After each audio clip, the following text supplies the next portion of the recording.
We are. Okay. It's here. I On the internet. I was like, so, wait, fuck, no. Why did I just click? Did What? you... What have you What the done? fuck? Okay. What the fuck? so- I clicked. Let's go to the screen to see what you've done. No, I just accidentally, like, started a new game. Which is fine, it's like, Then- it has multiple saves. Just unstart it. I'm trying to, it's not, like, it's doing cinematic thing right now. Anyway, Oh, yeah. Anyway, what happened is that but before we streamed, it was like, no, there. But before we streamed out, like, I was like, 3, 2, 1, go, and it was like, that was meant as a suggestion to be like, is that what we're going to do? And then you just went and was like, okay, I will go. You missed the opportunity to put eggscaping. Oh no! Wait, hold on.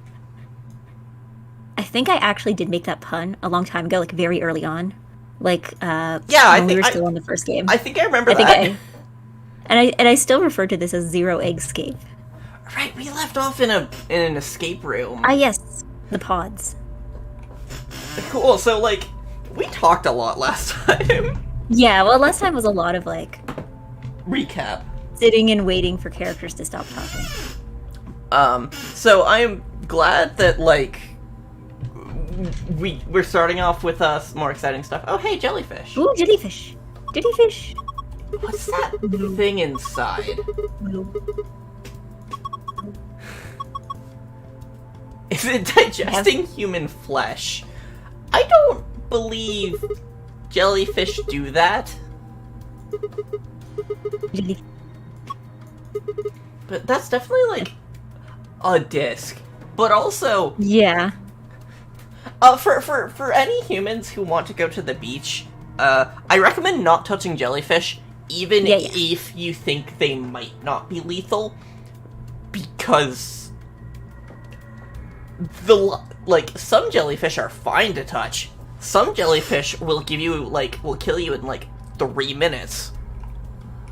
Like, don't take risks with jellyfish. Someone said, is that a Metroid jellyfish? Are there jellyfish in Metroid? I thought that was in space. The Metroids. They're... Oh wait, space jellyfish. They're jellyfish? Space jellyfish, yeah. I don't know, I keep forgetting that game titles have meanings. Like, they don't just pick a random word and call it that. Mm-hmm. Jellyfish, the mushroom of the sea. That's honestly, not an inaccurate comparison. I guess that's right, because, some mushrooms are, super toxic, and then others are ones you put in spaghetti sauce. And also, both are extremely weird forms of life. Yeah, yeah. And they're kind of shaped similarly, too. Do you know how weird jellyfish can get? I've been told they're weirder than the average sea creature. Yes, very. Last time I mentioned that there are jellyfish which are immortal. And, I think you mentioned that last time, yeah. Unlike lobsters, which die eventually, those jellyfish, unless they're, killed by a predator, will just keep living. And they might be able to survive, predators, too. Because they just don't die. Eat the jellyfish with some peanut butter? No. Turtle, I'm suing you for stealing from Animal Crossing. Because I'm pretty sure that's the exact flavor text that comes up when you catch a jellyfish in Animal Crossing. Like, let me find a peanut butter fish. God, I haven't played Animal Crossing in, a decade. I think I mentioned this at some point. I'm afraid to start up my island because I don't know if my favorite villager has left. And I will be very sad if he did. Mm-hmm. I haven't played an Animal Crossing game since the one on GameCube. Yeah, see, I got New Horizons, and then I stopped playing it for a while, and now I'm at this point, it's like Schrodinger's Island. Like, all of my villagers are both there and not there until I choose to open that box. Mm-hmm. So I'm maybe I'll just put that off a little longer. God, it might...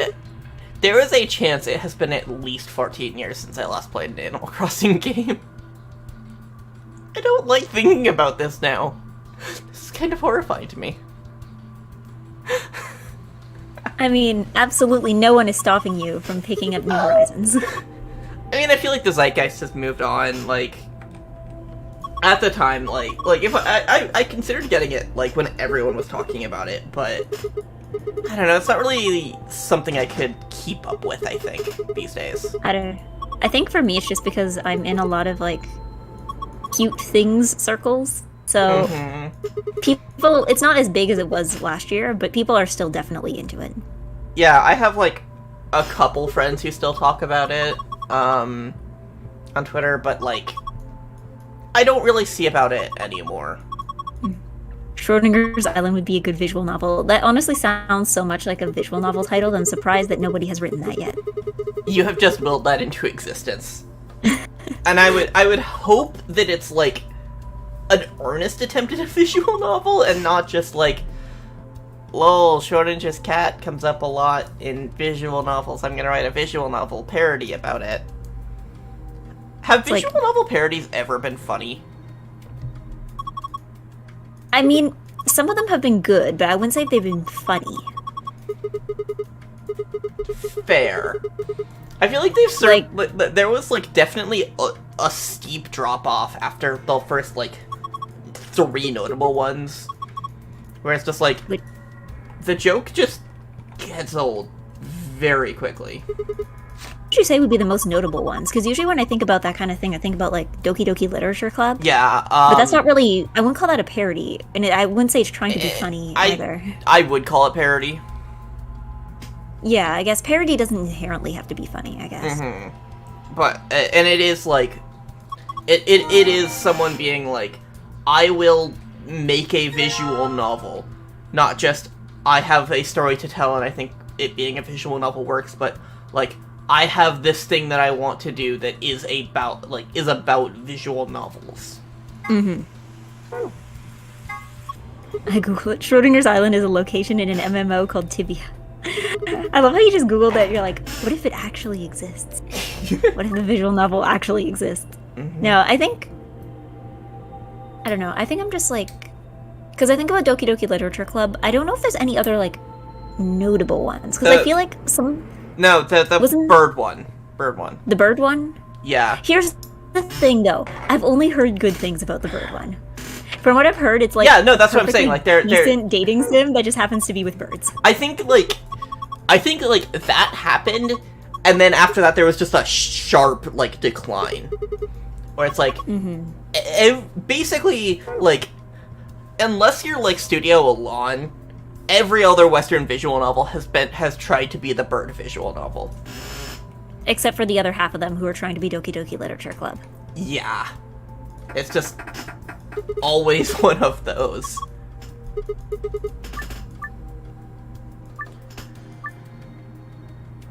Okay. Okay, what's this puzzle? Ugh. Huh. Did you catch any of that? I didn't catch any of that. We have a board and this. You can use the hit below count hints displayed on the screen to figure out what those 4 digits are. If one of the numbers you select is a number in the password and in the right place, that will add... My brain is tuning out after every word. Yeah, this is... I think I get it. The number we in just the have to try a bunch.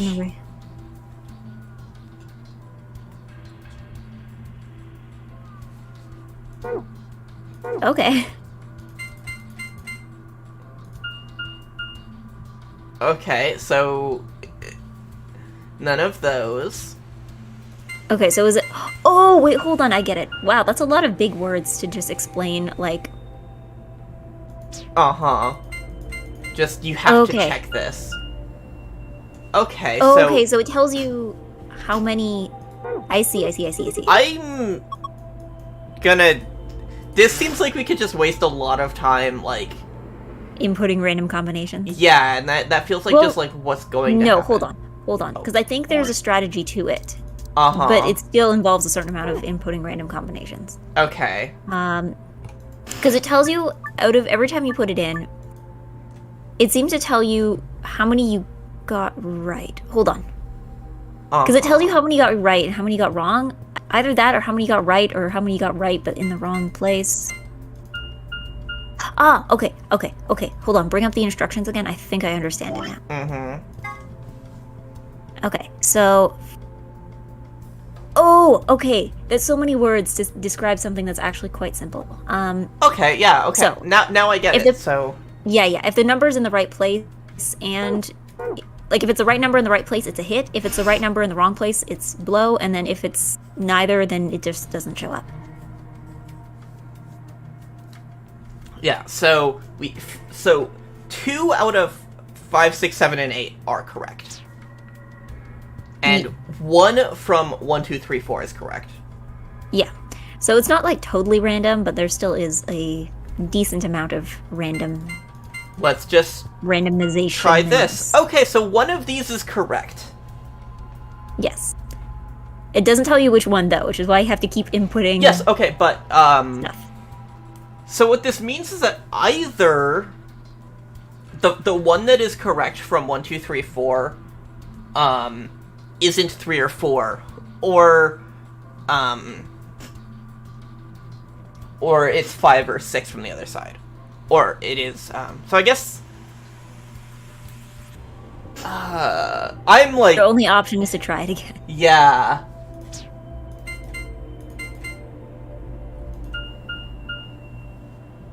Okay. The solution is randomized each time you start, so you can't brute force it. Does that mean... Wait, okay, does that also mean that we can't look it up? That would be awful. I mean, to be fair... Yeah, I guess you could always just be like... Walkthrough is like, haha, good luck. Okay, so... I am writing this out. Okay. And... Okay.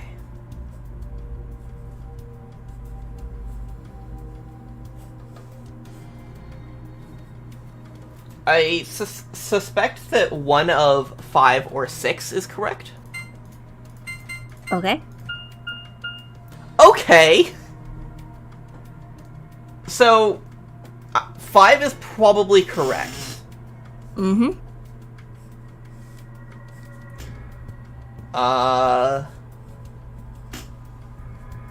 I'm also assuming that this is the kind of thing that is at least possible to get in the number of turns that you are allotted. Yeah. Like, we have 3 of the numbers. Yeah. I'm not sure which order they go in? Yeah.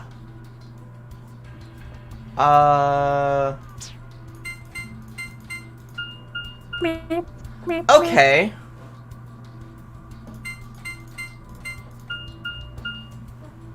Yeah, so it is not 6. It is 3. Okay. And are we sure numbers can't be repeated, right? Fuck! I mean, I'm pretty sure they can't because that would make the problem too difficult, but yeah, like, that opens up the number of possibilities way too much. So 3 is one of the numbers, but it is not in the middle, either of the middle 2 slots. Mm-hmm.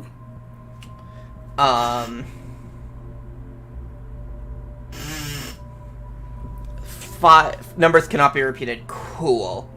Oh, thank God. That is very reassuring. Nice and good.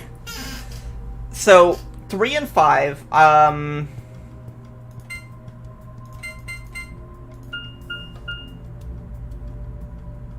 Okay.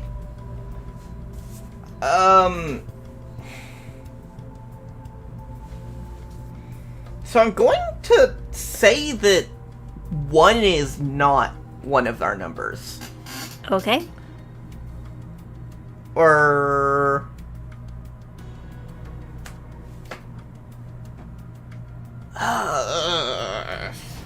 This is hard. Big brain, big think.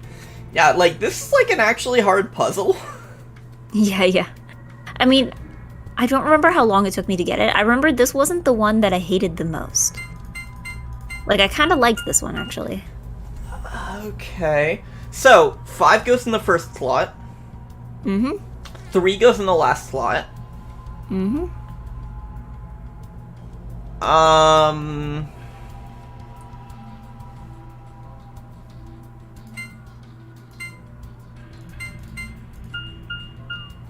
Oh, Fuck! really? Fuck! Okay. Good luck. You got, like, one more chance.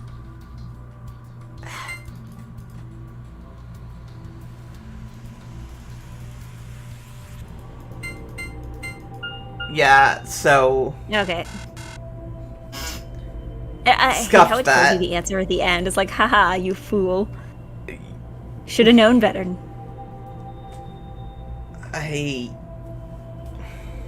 Have you tried just being better at puzzles?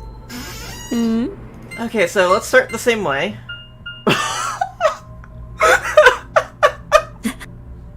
Well then!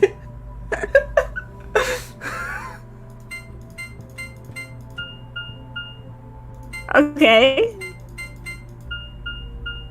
Okay. So... We got that far. yeah.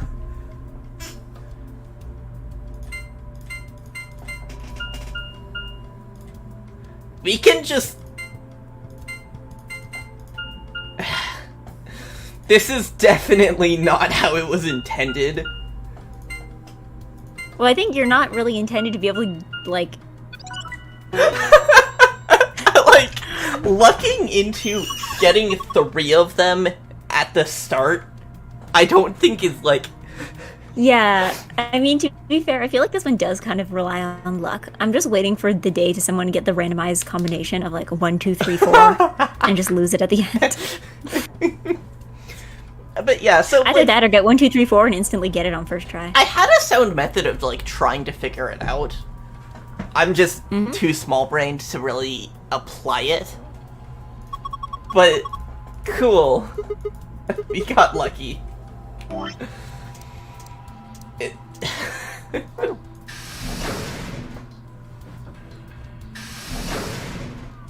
Oh boy. This is a very awkward camera movement. Yeah, I was gonna say. Oh boy, yeah, that one's awkward. It, like, just kind of swerves around, like, woo! But this is as far as it can go. And as soon as I release the button, it just, like...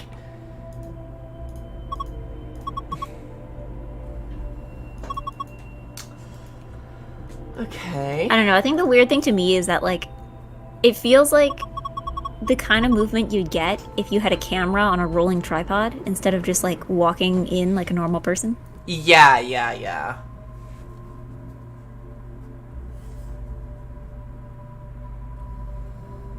Okay, so I'm writing down the clock. Okay.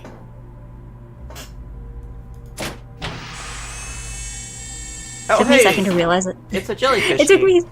Yeah? It took me a second to realize those handles say ion, and I'm like, what's Noe? What's Noe? Noe.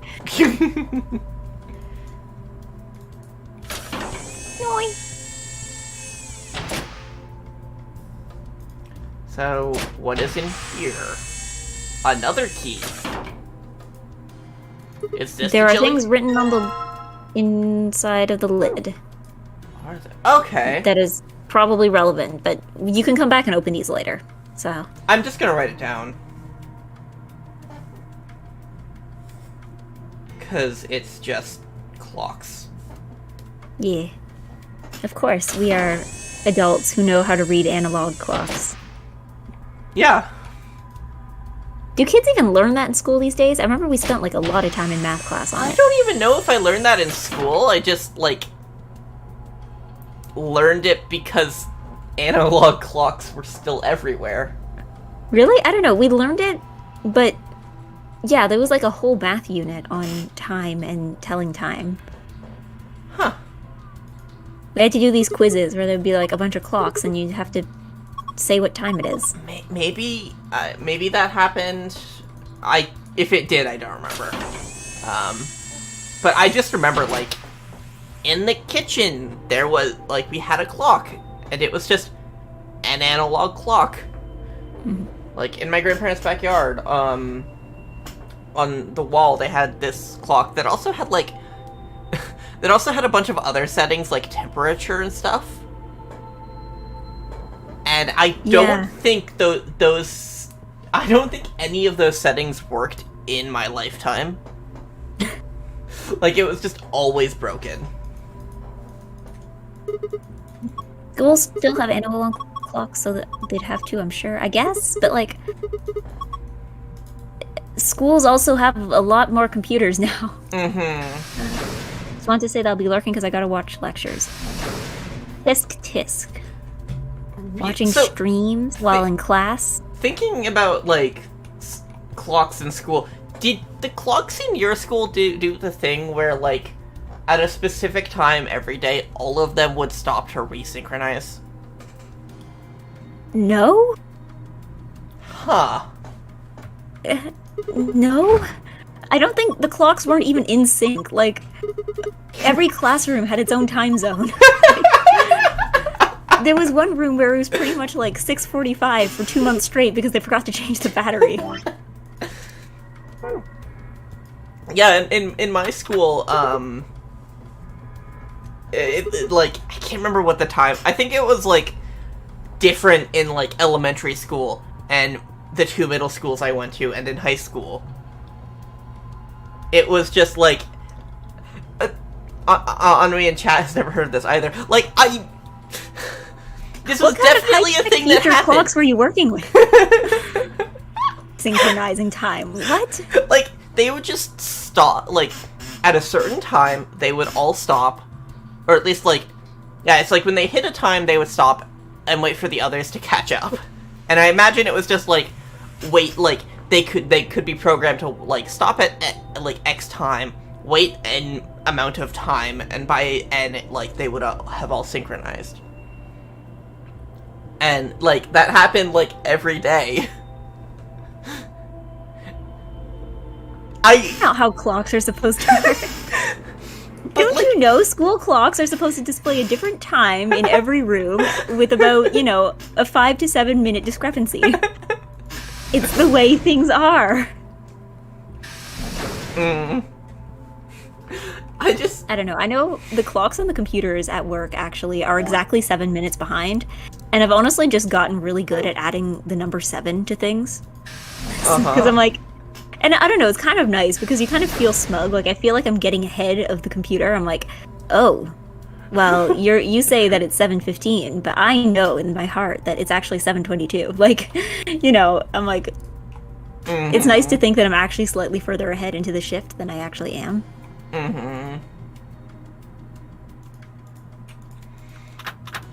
It's just, like, this thing being, like,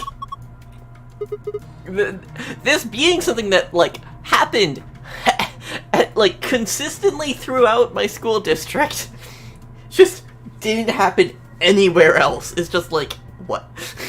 It's that thing where, like, yeah?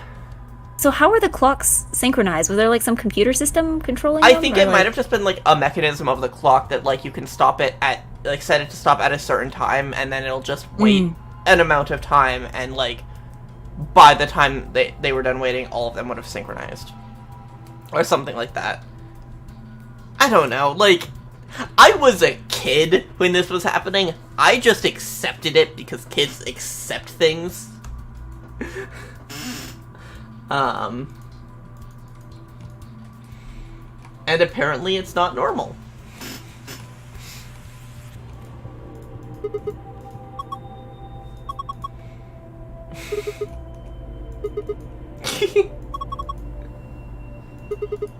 Realize this is the first Clover room we've been in like several playthroughs. Days, streams, yeah. Because you like put her in every thumbnail, but we haven't actually seen her for a while. Did you see today's thumbnail? Yes, I actually did. I'm running out of ideas because I don't have a lot of screen caps. It's not me. Screen cap this. Yeah, I just decided, like, I said that, and I was like, good, wait, I okay. should screen cap this.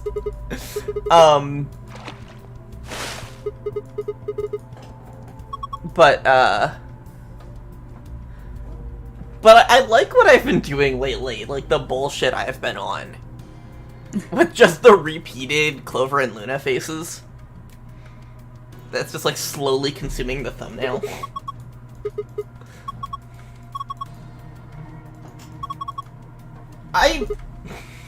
Boiling jellyfish. Okay, so, like... What? Okay, so, like... The ocean is really fucking weird. It gets colder the deeper you go, because we're further from the sun down here. But also, once you get to a certain point, it starts getting hotter. Because there Probably are... because of the Earth's core, right? Yeah, you're, like, at the absolute lowest, like, you are, like, closer than anywhere else on Earth to the Earth's core. So, literally just lava underneath the ground is making things hot. And there's, like, volcanic vents and stuff. And things should not be able to live, like, on a volcanic vent. But there are things that are specially evolved to live, like, in that environment. So boiling jellyfish is possible. Oh, without killing. I don't even question this. Like, jellyfish can be immortal. I don't think it's even a question that they could survive, like, boiling water.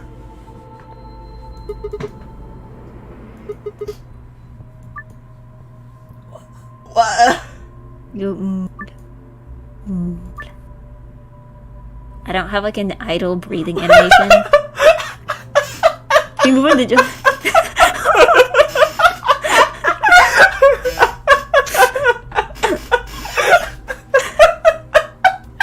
The game really just said you have exactly one job.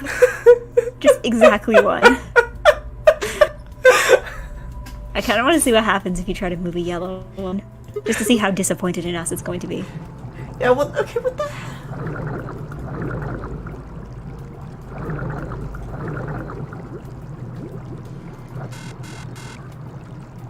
Okay. It's disappointed. Disappointed.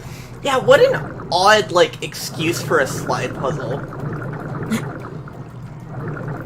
It's not even a particularly hard slide puzzle. Yeah. And, like, what's... I don't know, maybe... Are the slide puzzles, like, designed based on how difficult this is supposed to be for Sigma? Like, maybe grabbing a jellyfish is easy, actually.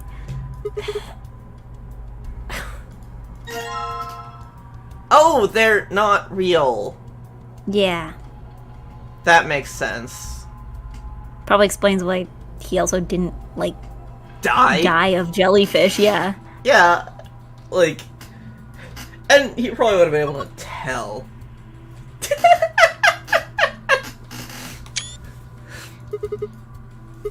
God, Clover is so good. Egg. Jellyfish. Interesting how they still, like, bob around like actual jellyfish, though. Yeah.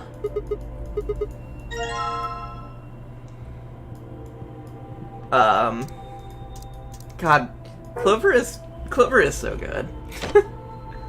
Maybe that's why I haven't been enjoying the last couple streams worth of gameplay. It's just because of a lack of Clover. 0 out of 10, no Clover. Yeah, it's just like the less Clover there is on screen, the more disinterested I am. It's like a singular, like, mathematical equation that's like the line that goes straight up diagonally. Like, Clover's back, stonks are rising. What the hell?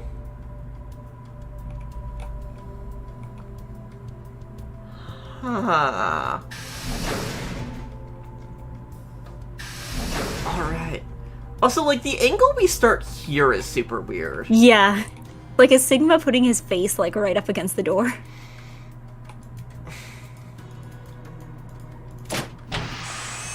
Odo 3. 15. Is that seconds or minutes? I think it's minutes. I think it's like, it's military time or whatever it's called. The kind of time they use in French. Okay. It's like 15 minutes past midnight. Or past noon. Ah. Well, actually, no, it'll be midnight. 15 minutes past midnight. Mm-hmm. I have to deal with that all the time. I'm like... someone's like, it's 17 o'clock, and I'm like, huh? Also, the phrase, like, X minutes involved, like, near the phrase midnight makes me think of... there was a Linkin Park with an album with a title similar to that. I think it was, like, 5 minutes to midnight. I don't know. I think what always bugs me is when you ask someone for the time, and they're like, oh, it's 5:02, and you're like... my brain is not big enough for this. Like the ones that's like, it's 15:02, and I'm like trying to count backwards from the hour, and I'm like, Anyway, I'm trying to remember at what angle exactly, like, 15 past the hour is. It's a 90-degree angle. No, I'm talking about for the hour hand. Oh, How much does it move? It would still be a 90-degree angle, though, wouldn't it be? Because, like... oh, wait, no, it would be slightly less. It would be just ever so slightly less. I hope that's not relevant, because The others are 90 degree, geometry. the others are, like, straight, so... I'm going to assume it's irrelevant. Okay, so what are we doing with these? Is it a healthy plant, Rebecca? What? Is it a healthy plant? Oh, Well, okay, pretend that didn't happen. oh, I didn't even This is know. what happens. This is what happens when you make a Vine reference, and somebody doesn't catch it. You're like, okay, well, I guess I'm gonna just kind of I don't even drop out of society here. I don't even know what you gonna- said. Like, you just started saying Gonna- a thing, and then it's like, wait, what?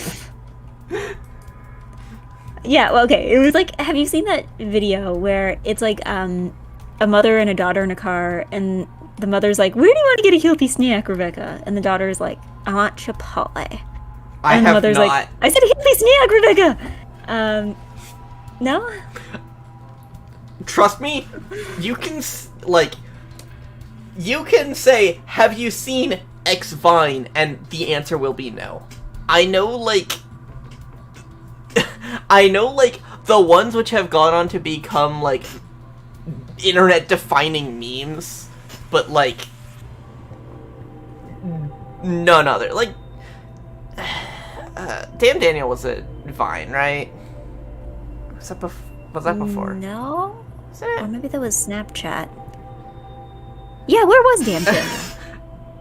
Like, it definitely... remember. It definitely had Vine energy, at least. It was kind of the same era, but I don't know if it was actually like on Vine. Yeah, but it's like, okay. I mean, I remember... I'm pretty sure there was a video associated with it. Yeah, because usually when I'm trying to think of like actual like internet-defining moments. But, Maybe. Well, I don't know, because I feel like there's people today who are popular who kind of started on Vine, like ProZD. I think would be a good example. yeah, I know ProZD videos, but I watched them, like, on his channel on YouTube. Yeah, and yeah. also, I'm pretty sure all of the ones I watched are longer than the Vine video, like, limit. Yeah, yeah. I think about like Left at London Vines of like, what about NASCAR? Or He did Vines?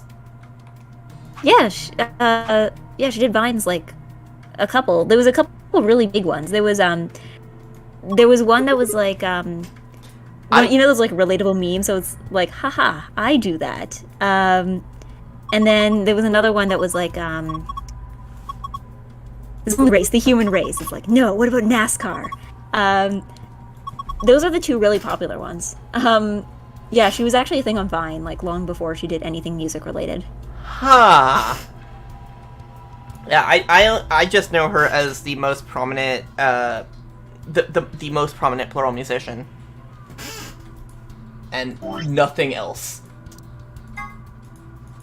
Like, I'm gonna munch. I'm gonna crunch. Oh my god, I can't believe I forgot about that one too. That was also her. Honestly, munch and crunch is still part of my vocabulary. Okay, so I guess we need to figure this out now. I'm gonna try writing this out, maybe. One,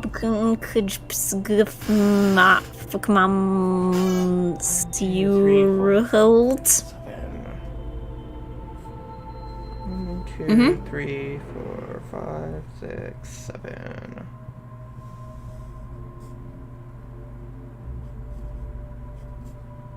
I went to write a T and I accidentally wrote an I. Yeah, you just gotta cross your I's and dot your T's. No, because these are all uppercase. Do you... How do you write your I's? Like an uppercase or lowercase? Uppercase. I guess I will cross the I's, like at the top and bottom. Yeah, that's, I don't know. It depends. That's what I was It doing. depends if I need it to actually. It depends if I need it to look good or not. Because if it's just like something I write down quickly, I probably won't. But if it's like, you know, a birthday card or something that somebody needs to be able to read clearly, I'm going to put more effort into it. But I also write in cursive quite a bit, so. Yeah, for me, it's just like ingrained that like I have to do the lines. Yeah. Again, I usually just end up in cursive. Calligraphy. Okay, so if we're gonna talk about things that aren't taught in school anymore, cursive is absolutely one of those. Cursive is absolutely obsolete. Cross the I's and dot the T's, that is precisely what I said. Is that not what you have to do when writing? Yeah, no, cursive is dead. Cursive is dead. Like, we definitely learned it, but fuck if, like... Cursive is basically another language. Well, the thing is, yeah, because you don't just have to learn how to write it, you also have to learn how to read it, and that's, like, the new hard part. Because even as a kid, I definitely remember learning... Because the thing is, in school, we learned how to write cursive, but I don't think we ever actually formally learned how to read it. So I know a lot of people who could read their own cursive handwriting, and then couldn't read anybody else's cursive handwriting. How do people do signatures nowadays if they don't have cursive? I just scribble some shit. Like, these look like letters. yeah, it's like, I do, like, an R, and then it's just, like, scribble the rest. Because it's like, you know, you can tell that, like, okay, she's writing ran, but you can't make out any of the rest. Guilty. Yeah. And it's like, sometimes it's terrible enough that, like, I'll have to sign in something under my dead name, and it's like, I sign it as Ran, and it's like, they can't tell. They'll never know. I think for me, it's like, I learned cursive, and I like using it to look fancy. Like, lately, at work, we started doing things that are final sale, and we somehow lost the final sale stamp, so I've just been writing final sale on every receipt in cursive in hopes that, like, somebody will comment on how nice my writing is. Like, some little old lady will be like, oh, cursive, I haven't seen that in years. But, yeah, I think the thing is for me, and I feel it might be the same for a lot of people, is if you learn both printing and cursive, your handwriting ends up somewhere in the middle. Like, just going back and forth. My dad's wife is very pro-cursive, and her argument is exclusively that the Declaration of Independence was written in cursive, so you should be able to read that. But the thing is, they've copied the Declaration of Independence into regular, non-cursive letters. Like, I feel like that is the weirdest argument. Like, unless you're planning to, like, study history, then maybe learn it. But, like, if you're not planning to be reading old documents anytime in the future, then, like, you can just not. I don't know. Do kids learn a lot? I mean, I'm sure they still learn handwriting, but, like, I feel like with computers becoming a thing, like, there's probably less focus on it. Yeah, I mean, that's why cursive died. Like, there's no reason to read cursive. Like, learn cursive if you're just gonna be typing and, like... Because it's like, cursive was, like, formal. And now, I mean, formal is kind of dead. Yeah.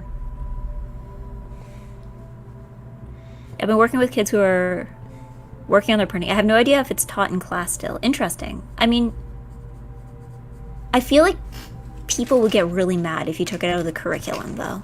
Mm-hmm. Like, I think it still has value, just not as much as it used to. Mm-hmm. But then again, I feel like there's like a bajillion things that children need to learn nowadays. Like, people are like, add this to the curriculum, and it's like, children have limited brains. You can only add so many things until you just straight up run out of time. Yeah, I remember when I was in school, it was like, oh, we need to have children learning these things earlier and earlier. Like, yes, this math used to be taught in, like, college, but now we're teaching it to middle schoolers because we just need to compress it more and more so our children are smart. The child must be literate the moment they emerge from the womb. I mean, like, I'm eating right now, so I'm, like, having to chew while talking. Eating during stream is a bad idea sometimes. Anyway, I feel like some of my school complaints are, like, won't make sense to you in Canada. Yeah, like they're like American thing. Uh-huh. My 3rd and 4th grade teachers were all like, well, in high school, everything will have to be written in cursive with a pen. And then, no, God. here's the thing. My high school, like, I learned later on that this was not a universal experience, but my grade 4 class had something called the writer's license, which basically, if you did not have your writer's license, you could only write in pencil. But once you had your writer's license, you were allowed to do stuff in pen. And I failed my writer's license test like 3 times. Like, they would run it again every few months. So, like, the teacher would run it the first time. You'd essentially just be given this paragraph, and they're like, yeah, just, like, copy it out, but in cursive. And then if they thought your handwriting was nice enough, then you get the writer's license. I failed that 3 times. 2 or 3 times, I think. Enough for me to feel sad about it. That is... Apparently this is not a universal experience. No, I have never heard of anything like that. Like, I just used pencils until, I think, like, our 2nd or 3rd year of high school, where I was just like, okay, I want to start using pens now. And then I think started using pens. The thing is, I remember when I was younger, once I tried using pens in school, and the teacher got mad at me because she's like, you can't erase that! And it's like, okay, the march of time moves forward. I don't think we can erase much else either. Like, why? I don't know. Not being able to erase never caused me problems. Yeah, I just use whatever's more convenient now. I'm big on the math earlier, since it's very repetition is crucial when you're young. That's true. Like, young brains do have, like, more squishiness or something to them, apparently. There definitely is value in learning things when you're young. It's just kind of one of those things where it's like, you can only start on so many things so young before it's like, this is a 6-year-old child. They have a limited attention span and, like, limited time in the day. Yes, I cannot... We are definitely missing something for the tablet, so I don't think we can do that yet. But I have no idea what else. Especially since we still have one empty, like, item. No, slot. that's always there. It just says empty. Yeah, there's always an empty slot. Because it's kind of like, this is the one for when you need to pick something up, or like interact with something with empty hands. Remember the fucking the bartender shit? I'm still mad I didn't call that stream an egg and a fish walk into a bar. Especially since we spent an entire, like, 3 hours on it or something. Yeah, but, like, that, like, you needed to have, like, you need to have an open hand to pick up the stuff. So it was useful there. Which made it more annoying because it was like, okay, I pick up this thing, I mouse back over to the empty slot, I pick up this other thing. Oh yeah, because that was like the one where you're mixing with all the bottles and stuff, right? It was maddening. I've been working with younger students lately. They definitely shortened the attention span department. Yes, I know. A few years ago, I was working at a summer camp, and I was, for whatever reason, mostly tasked with the younger kids. And it was like one of those things where I'm like, how do you run a game with them? How do you run a game with 5-year-olds? They don't have the attention span to listen to you explain the game. And that's not even like a kids these days problem. That's just like a 5-year-olds have limited attention spans and always have, like, I don't know. I preferred working I'm- with older kids just for that specific reason of like, okay, they have some independence and they have like some attention span. I just don't like children. I don't know. I think it's not like I disliked working with children. I just don't think I was very good at it. Yeah, no, I don't do, like, I don't do well, like, IRL around energy. Wait, how did that work? Where is the, Just like, don't question it. input for the key? Yeah, don't have a choice. I'm just happy working it. Yeah, again, that was for me. When I worked at that summer camp, they had older groups and they had younger groups, but they just kind of assigned you based on where they needed people. For whatever reason, they kept assigning the younger counselors to the younger kids, which I guess kind of makes sense, but also not. Because, like, on one hand, the age difference will be bigger so that it's not like, you know, a 16-year-old is leading a group of 12-year-olds and there's only like a 4-year difference. But on the other hand, it's like, I feel like working with younger kids requires more experience and understanding than working with older kids. So it's like,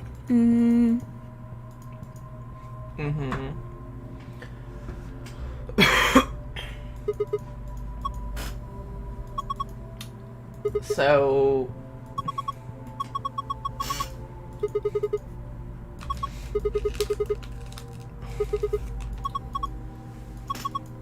So we have to do stuff with the plants.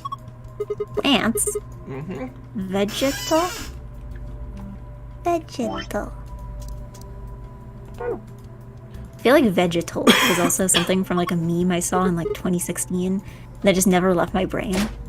Vegetals? Vegetal. I think- can see that. I don't know. I think it was like, it's gotten to the point where like, I just say it without even thinking. I'm like, oh yeah, for lunch today I had some vegetables, and I'm like, That seems like I it would have to also like be a fine mind. meme. I have to mind that when I'm talking to people in like a professional environment that like you can't just call them vegetables and get away with it. There's never ever been a show like VeggieTales. Actually, I did watch VeggieTales as a kid, I think. VeggieTales. Crunch, crunch, crunch. Yeah. Crunch, crunch, crunch. Munch and crunch. It's Oh, fucking shattered. I've entertained taking care of groups of kids before, but sitting down and making them work and teaching them is a whole new experience for me. Yeah, to be honest, I can't even imagine how teachers do it. Like, because again, the camps I was working at were like performing arts and or other arts kind of camps. So a lot of times we had things that we were supposed to teach the children, but they were pretty straightforward. They're like, okay, choreograph a routine, have the kids learn the routine. Or like, get them to paint a picture of a thing. Like, whereas like actually teaching them a skill where you have like a curriculum where it's like, here's a list of things you need to teach the kids. Because yeah, that was the other thing with camps is that like, if you don't get everything done that week, it's fine. Like, if you want to do a dance but the group just isn't having it, like it's not the end of the world. So yeah, but yeah, in school where it's like the children need to understand these mathematical concepts by the end of the term, and it's like, See, you talking about summer camps is like interesting to me because like I had a lot of experience with summer camps, except it was mostly as like my family didn't want me at home, so they sent me. Like I would spend like at least a month, upwards of 2 months away at various summer camps. yeah. I mean, the first thing is that the ones I was working at were like day camps. Uh-huh. So like, it wasn't like the kids were sleeping over or anything. It was like, you know, they'd go home and they'd go do things in the evening and then come back the next day and tell you about it. But I think the other thing too is the fact that it was like a specialty camp. So we were generally getting a mix of like kids who were genuinely into art and performance and children who are the siblings of children who are really into art and performance. That happened a lot where the parents are like, we don't want to drop our kids off at 2 separate camps, so we're just going to send them both to the same camp, and one of them is going to have a great time and the other one's going to have a miserable time. Oh yeah, I was the only kid in my family who went to summer camps because my family yeah, didn't want me around. But yeah, and then it's, but yeah, no, I think the fact that it was like a specialty camp makes it a little different because it definitely has more direction and structure than like other summer camps. Whereas like the ones I went to were fairly general. Yeah. I don't even know how I would function in a general camp. I'm like, what do you mean you're not putting on a play at the end of the week? Like, what else do you even do? Mm-hmm. You're just there and then you leave. Yeah. You just, like, play games for 6 hours and then go home. Mm. Well, no, they were all stay away camps. Mm-hmm. Because my family did not want to be dealing with me. Like, I don't... And it's like, I feel them having to like take me there and back every day would be worse than like me being at home. More. Because then it's like a burden on them. Oh wait, no, I forgot about the third category of child we would get. Child who is not interested in the arts, but has a parent who works at an office that is nearby to our center. Oof. That was the third genre of child. Uh-huh. Yeah. Thought about applying to a summer camp position. I mean, if you're already used to working with kids, like, it's probably not as difficult as trying to teach school. I know I had a lot of coworkers who are actually, like, teachers, like, you know, kindergarten or early childhood teachers. Mm-hmm. Because, yeah, if you're not working during the summer, then it's like, I guess it's kind of just doing the same job, but only with less structure.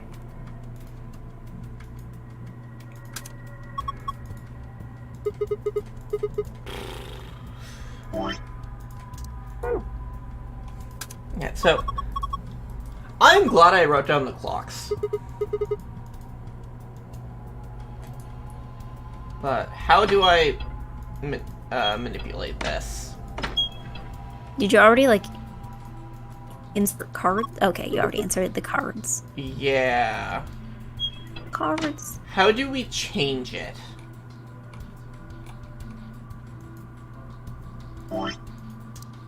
How do we change it? What's that other hole in the corner there? I think that's where we put the key. There's a key? There was a key. There's a key? But, like, how do we change this?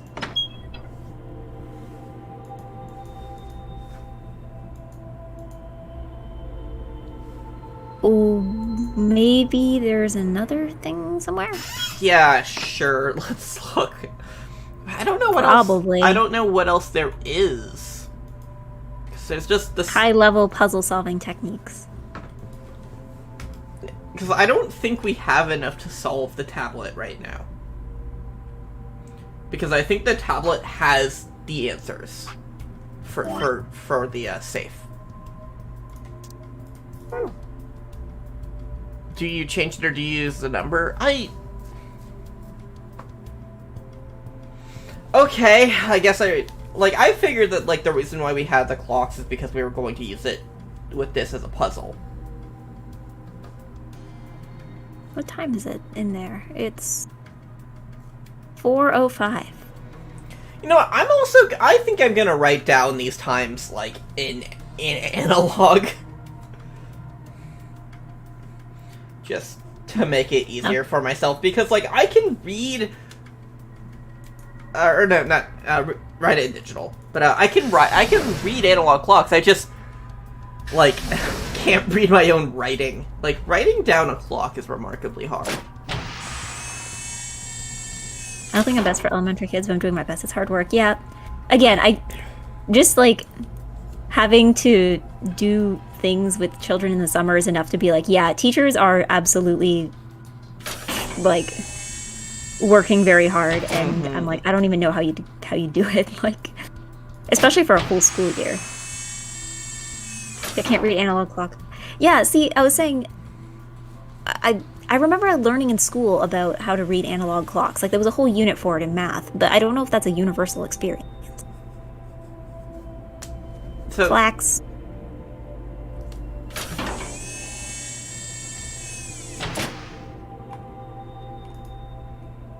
I mean, then again, if you're only looking at things on screens, then, like, there might not be a reason to learn to use it, unless there's, like, a power outage or something.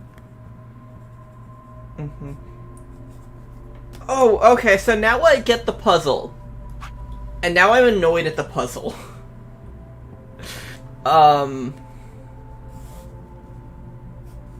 The tablet thing. You understand it? Yeah.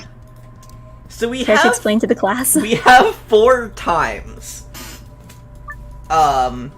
We have 1, which is 7:15. We have 2, which is 6:25. We have 3, which is 12:15, and we have 4, which is 4:05. Okay. We also have the fucking this thing. Ah, okay. Minutes go one direction, hours go the other. Oh, this is big brain. This is really big brain. This is really big brain.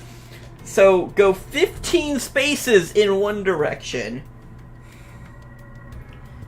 And, like, 1, 2, 3, 4, 5, 6, 7, 8, 9. This is why I wrote it 11, down. 12, 13, 14.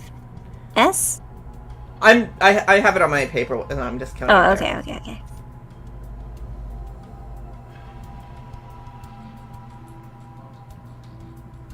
Yeah, so S. Yeah, I definitely S, remember doing this puzzle. I don't remember how I solved it, though.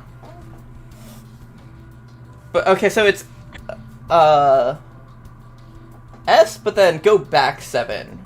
So, 1, 2, 3, 4, 5, 6. So, P. P. And I'm assuming this is going to sound like an actual word at the end. Like, it's not just going to be like... fucking hoping so.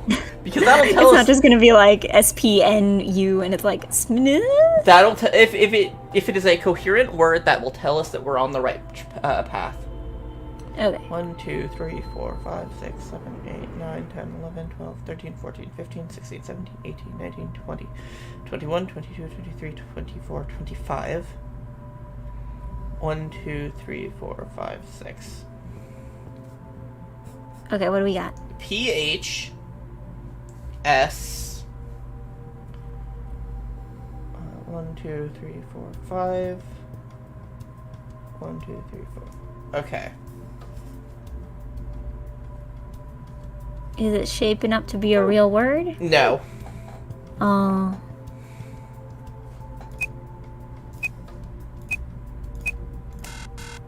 What, you don't know about the FSO? I might have done that Never one wrong, heard of so I'm gonna The check. FSO? Okay. You never heard of psychology? Gonna major in psychology? In sociology? I can't tell if I did it, if I just did it wrong. Are you sure yeah, it's no, jumping from it is one letter and 0015. not, like, It is straight from the 0015. I just said 1215 because that's what I'm used to, but, like, as far as, like, actually counting the puzzle, I only had... Wait, hold on. Yeah? Are you sure? Are you sure that it's going by 15 and not going to be 3? Huh. Because if it's 1, 2, 3, that'd be B, or no. That'd either be B or O, depending on what counts as the beginning. Oh. I'm gonna write this down and then give that a try. Okay, you do that.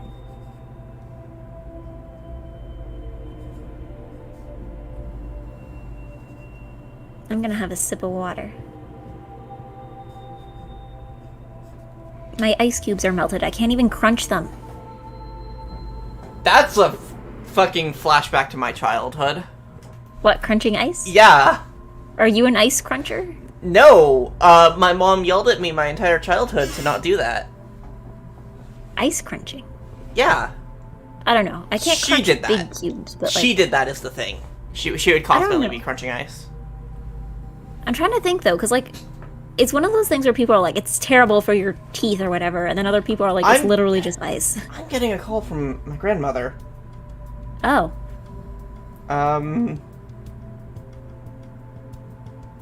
Should I mute you? One okay. sec.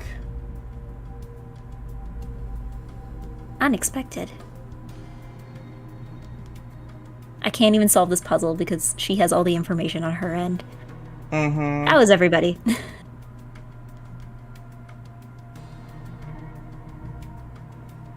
I'm trying to tell her, like, call back tomorrow. Also, because of a VTube Studio bug, I need to close and reopen VTube Studio. It's okay. You're still here on my end. Uh-huh. As a little bouncy picture. Okay, there we go. So, 1, 2, 3, 1, 2, 3, 4, 5, 6, 7. So that gets us Y. Mm-hmm. 1, 2, 3, 4, 5. 1, 2, 3, 4, 5, 6. Don't tell anybody, but I do it. I mean, everybody, I think... 3. I mean, what are you gonna do? Like, sit and leave the ice to melt in a cup? Like... 2, 3, 4. I mean, to be fair, that's what I just did, but not intentionally. So this also doesn't give a word? The yahaboo? The yahaboo? So, I think changing it to its position on the clock is wrong. Ah. But I'm not sure. Because there's also the thing about, she's calling again. Okay. I guess I'm just gonna go on break for a sec, okay? Okay, is it okay if I just mute you? I'm gonna mute myself. I'm gonna mute my mic and just go on break. Okay. I have no idea how long this is going to be. I hope it doesn't go for like 20 or 30 minutes. It's okay. I'll stall. Yeah, okay. Good Godspeed. Okay.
For me, like, Hi, my grandmother hung up on me after she called me.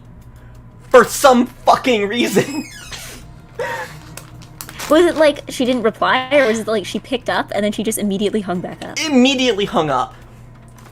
This sounds like... I was gonna say, this sounds like, you know when you get scam calls? Like the ones that like call you from a random number, when you try to call them back, they don't reply. I'm like, this sounds like that, except it's somebody you know. I mean, there is a chance she, like, butt dialed me or something. But, like, twice. Twice. One for each butt cheek, I suppose. I don't know. I think the weird one for... Oh, I just tipped over my mic. Are you okay? Yeah. I tipped over my mic. My pop filter is, like, too big for my mic, so if I, like, tilt it the wrong way, the whole thing just falls over. Yeah, my home phone, like, our landline, we have been trying to fix this, and we don't know how. It literally only rings for 3 rings before immediately going to the answering machine.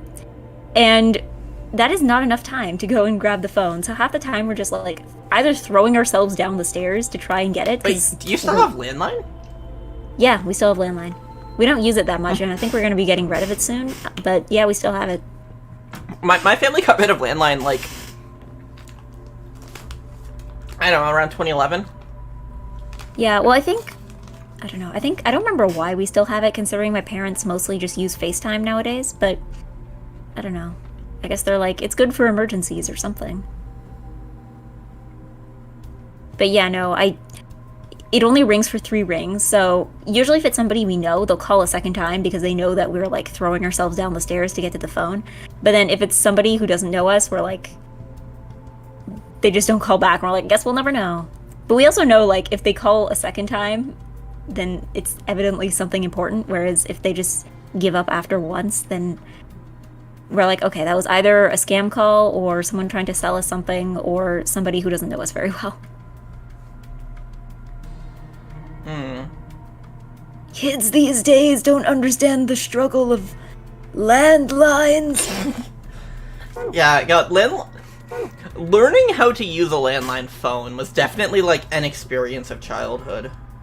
Yeah, I think the thing I'm dealing with at work is because we're a big store, right? So we use phones to communicate sometimes. And the thing is, they don't teach us how to use the phones. They teach us how to use the computers, but they don't teach us how to use the phones. Presumably because all of these like training stuff were developed back when everyone knew how to use a phone. Mm-hmm. Like, I did not know how to put somebody on hold before working here. Mm-hmm. I don't think I've ever done that, actually. Yeah, or the idea of like transferring a call or like, using an extension. It's like, huh? Uh-huh. Yeah, if I don't recognize a call display, I don't answer. Yeah, same. Oh yeah, same. And Yeah. I mean, even though it was my own grandmother, I debated not picking up. Yeah, usually for me too, like, if it's a number that's in, like, the same area code, but I don't recognize it, usually I'll just Google it, because if it was actually somewhere important, then that would be, like, the first result. Mm-hmm. So if it was, like, a job I applied for, then it'll show up there, but if it was just, like, a spam call, then I'm not going to come up with anything. Mm-hmm. Yeah, so I can't figure out what we are supposed... This feels like it should be more obvious. Yeah, if it's important, they leave a message, yes. Assumes we all know how to check voicemail, but yes. My phone, I don't think I ever... Either my phone doesn't do voicemail or I never set it up. If it's important, they'll call twice. Yeah. Which my is phone why, definitely like... has voicemail. Which is why, like, my grandma called me. I was like... I sent her a text being like, can you call back tomorrow? I'm busy right now. And then she called again, and I was like, okay, I'll take it. And then she hung up on me.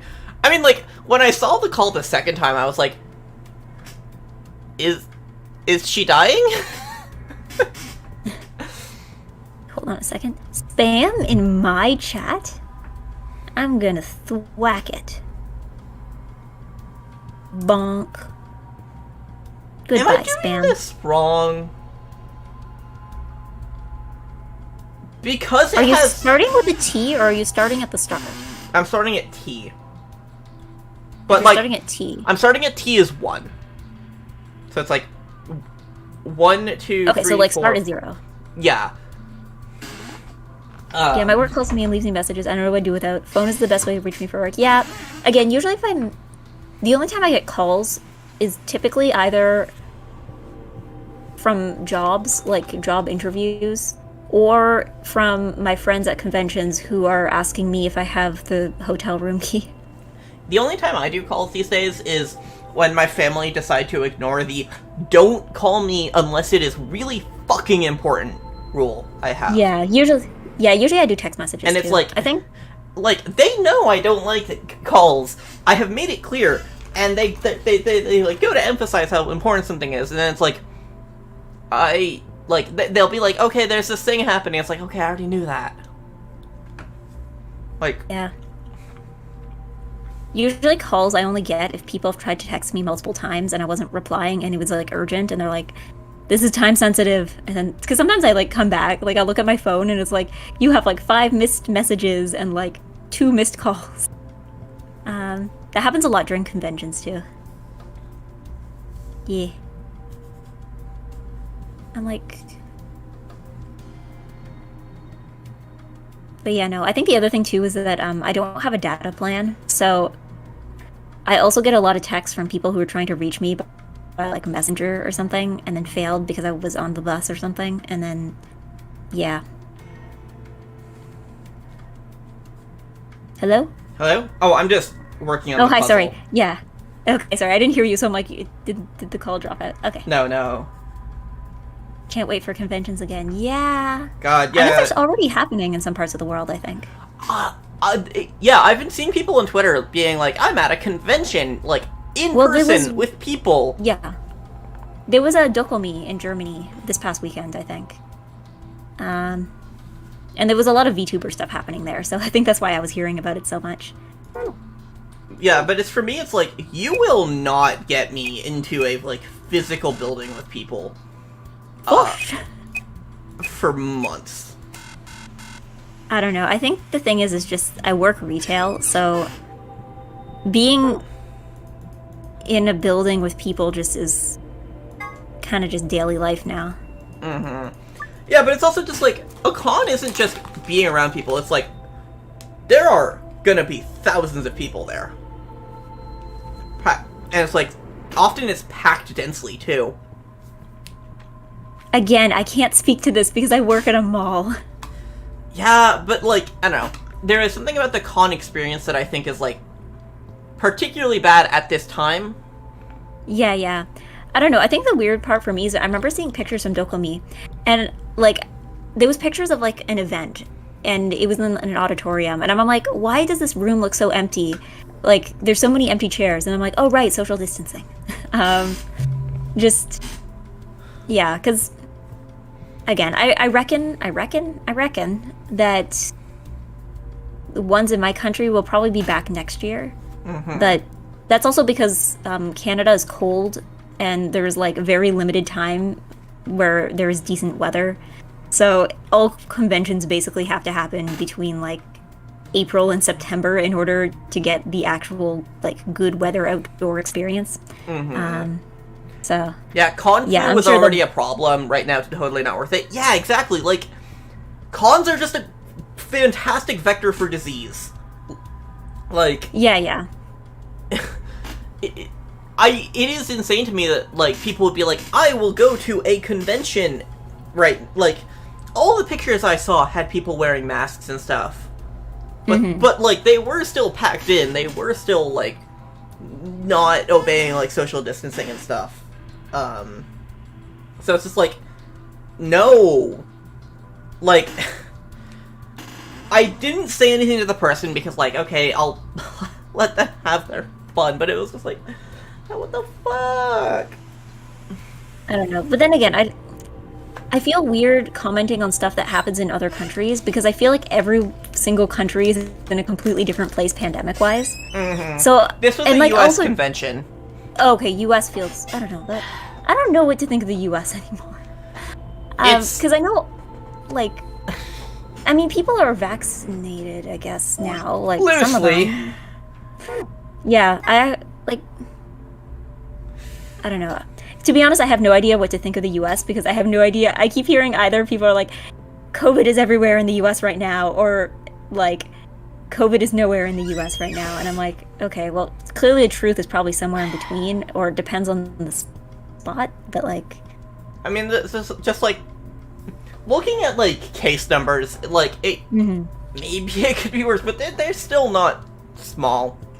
Yeah. Like, I think for me, it's just because like, my city is at the place where we have so few cases in my city that like case numbers go into the double digits. Like, I think we had like 19 cases today and people are like, oh god, it's the fourth wave. So like, we're very much at that kind of place. So, but we're still kind of restricted. Our low case counts might be because people are vaccinated, but they might also be because kids aren't in school. So it's like, and it's who's also, to say what's going to happen in September? And also, it's like, if you're seeing low case numbers, good. Yeah. Keep doing what you're doing. Because it's more just because, like, we're just kind of waiting for more people to get vaccinated. Because the problem right now is that, like, people are like, why are people not getting vaccinated faster? And it's like, I mean, some of us need to have jobs, and we can't just... Like, my problem... I could have gotten my second dose earlier, but that would involve informing my job that I would need a few days off ahead of time, and we're already understaffed as it is. So, like, Yeah, there's a reason why. Yeah, no, there it's are, like when people like, talk about yeah. about the vaccine, it's like you do see a lot of sort of classist arguments against it, where it's like some people have like reasons why they don't or can't get the vaccine. Like yeah.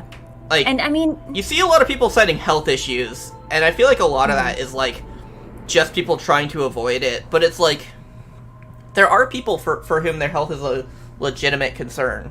Yeah, I think for me too, it's just like, because it's not, I feel like for a lot of people, it's not so much that they don't plan to get the shot, it's just that they were waiting for an appointment. Like, because a lot of people just booked their appointments when it was available to book appointments, and then just like didn't follow up again. They're just like, yeah, it'll happen when I booked it. So it's not like everybody was actively trying to book the soonest appointment they can. Like, yeah. Second day of the job, I had the vaccine hangover. Oh no, yeah, I know my first dose, I got lucky, I guess. Like, everything was still closed when I got my first dose, so I didn't really have to worry about being, like, at work. But yeah, no, this time I'm like, I had to inform them ahead of time. I'm like, my vaccine is this day. Can I get, like, the day and maybe the next day off? And they gave it to me, which is probably good, since I probably would have called in sick anyway. But, yeah. We're kind of short-staffed already, so like the idea of having to take 2 days off without announcing it beforehand seems to be a quick and easy way to get your coworkers to hate you. So I'm still trying to figure out this puzzle. Yeah. Like, I don't know. I don't. Hold on. Oh? Can you send me like the numbers so I can have a look? Because I know it's entirely on your end. Sure. I know nothing with my brain. I'll write them out in Discord. Okay. Actually, no, that doesn't work for you because you're using Discord, No, it's okay. I have my phone right now. Okay. Yeah. My phone. Okay, cool typing action happening.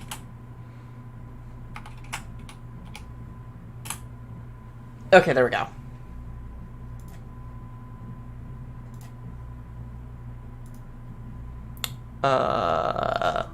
Okay. Okay. Let me see. And it's 4 pieces for the first password, 1 piece for the second password. Okay. So, 4 pieces. So it's 715, 625, 015, 405. Okay, hold on. So, if I go by 1, 2, hold on. 1, 2, 3, B. Wait, hold on. B and B. B and BT. Hold on, no, that can't be right. That sounds like a sandwich. Because it's bacon. Because you go. You go clockwise with the number of minutes, and then you go counterclockwise right. with hours. Oh, right. Okay, hold on. 2, 3, 4, 5, 6, 7, 8, 9, 10, 11, 12, 13, 14, 15. So we're back at S. 15, 17, 18. S and S. Okay, that's probably not it. I feel like the fact that there's repeated numbers means something, though.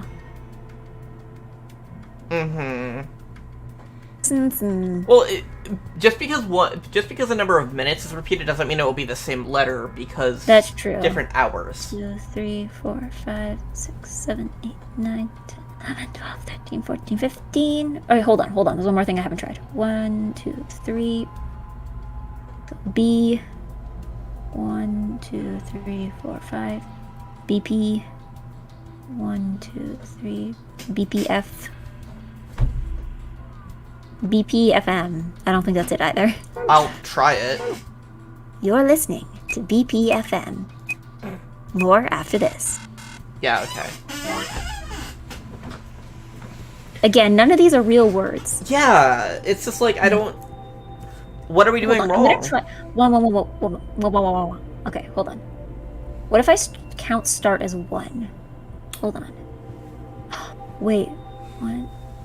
1, 2, 3, 4, 5, 6, 7, 8, 9, 10, 11, 12, 13, 14, 15. A. 1, 2, 3, 4, 5, 6, 7, 8, 9, 10, 11, 12, 13, 14, 15, 16, 17, 20, 21, 22, 23, 24, 25. AH. 1, 2, 3, 4, 5, 6, 7, 8, 9, 10, 11, 12, 13, 14, 15. A. 1, 2, 3. Aha. 4. Ahar. Okay. Ahar. T is 1. I don't think that's it either. Yeah, T equals, like, T being the first square is what we've worked off of. Yeah, that's why. Ahar. So it's just like... Har, matey. This be peg leg egg.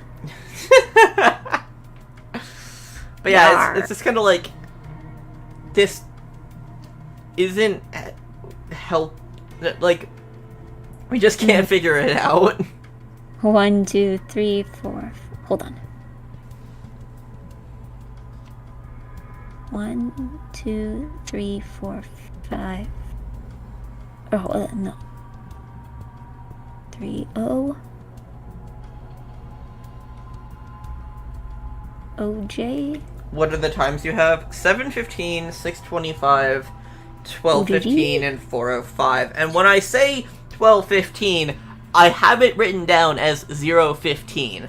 Yeah, Don't presumably that at 0 is significant. Yeah, the hour... The 0 means that we don't, Oh, 6:20? Shit. 6:20? Oh, is this why we've been fools the entire time? Yeah. We've been 5 minutes late. Uh-huh. Our clocks didn't synchronize. 1, 2, 3, 4, 5, 6, 7, 8, 9, 10, 11, 12, 13, 14, 15. S. 1, 2, 3, 4, 5, 6, 7, 8, 9, 10, 11, 12, 13, 14. Ah! Boy, I'm counting here. Did you just switch from counting in English to French? Maybe. Anyway, sorry. Okay, hold on. I was at S, and then it's 20. 1, 2, 3, 4, 5, 6, 7, 8, 9, 10, 11, 12, 13, 14, 15, 16, 17, 18, 19. We're back at S. Mm-hmm. Would they double up on a letter? SS. Sa. Okay, hold on. 1, 2, 3, 4, 5, 6, 7, 8, 9, 10, 11, 12, 13. SSP. 1, 2, 3, 4, 5. SSPK. I don't think that's it either. Oh, wait, I have it. Oh. I think. Oh, thematically relevant word. Yeah! I realized that I miscounted earlier. Where did we go wrong? I had passo instead of past because I ended up on the second tile instead of the first one for one thing. Okay. Okay, so we have our first solution. Woo.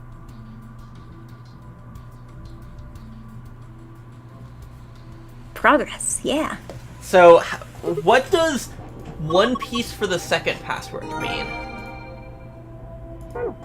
Actually, no, I think I have an idea. Progress, more like progress.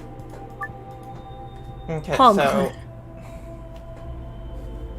P and then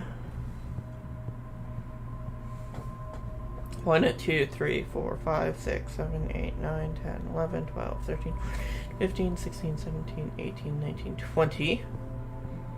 1, 2, 3, 4, 5, 6.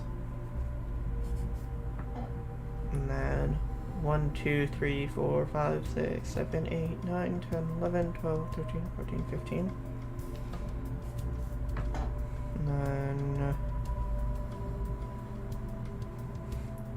1, 2, 3, 4, 5.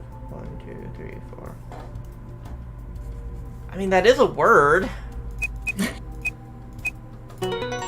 Okay. Not as thematically relevant, but okay. Yeah. Sure.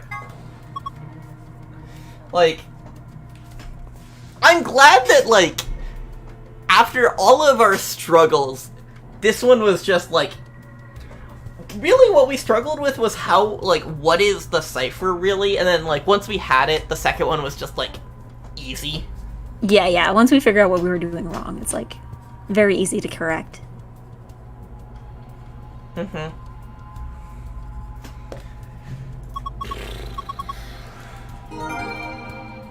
Yep, so... Cool. Mm-hmm. Now I have to awkwardly go back around the room again. Yeet.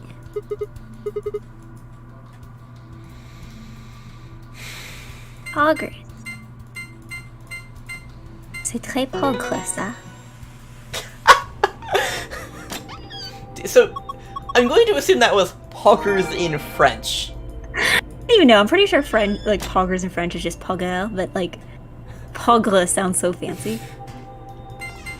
Mm-hmm. I don't know. Maybe make it a verb like poggy, je pog, tu pog, What kind tu of word? pog, elle pog, What kind of word is pogon. poggers? vous poguez, il pog, ent. Is poggers a noun? Or is it a verb? I think it's one of those like noun, verb, adjective. Because like, I don't know if it's a noun though. Because like, pog can be like an adjective, but Yeah, specifically definitely. about poggers. And like, how does that work? Oh no, poggers is definitely an adjective. Okay. If you're like, yeah, that's poggers. all right.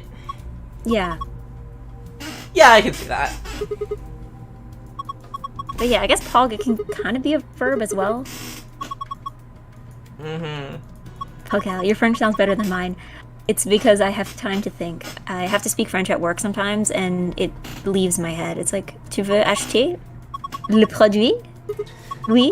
Poggers is an exclamation like zounds, or it could be an That's true, adjective. that's true. That's so That's also poggers. Mhm. But also, like, to pog is a, like, I think it can also be a verb. Yeah, definitely. It's also an interjection, I guess. Yeah. In the same way that it's also like an exclamation. Mm-hmm. Which sounds so fancy. It's like, Pog! He exclaimed and jumped out of his chair.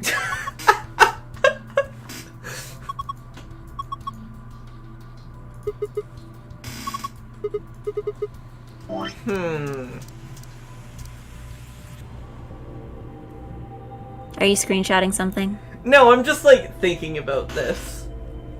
That's going to be teaching material someday. Can you imagine what our like great grandchildren are going to be studying? Like they're going to have to write a report on like early 2010s meme culture or something. What was Vine?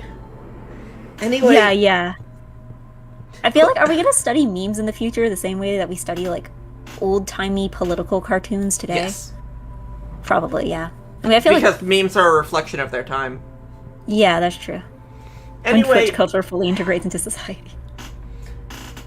so Clover just has awful taste in guys? I don't know, maybe the game just became a dating sim. Got a PhD in pogology. Like, Sigma of all fucking people in this game. I mean, you say that like she has any better options. I feel like pretty much anyone is a better option than Sigma. Like, Sigma is just, like, a piece of shit. And, Has it been that long that you've forgotten that Dio is also in this building? I did say almost anyone. like, that is a good point, but also, like, second worst is not much better. Like, I don't know. Sigma feels like he has low standards. Like he'd be like, "Yeah, I'm not last. Woo!" he's fiercely fighting for that position at the bottom, though. Like, he has slowly been growing on me, but that still doesn't mean I like him.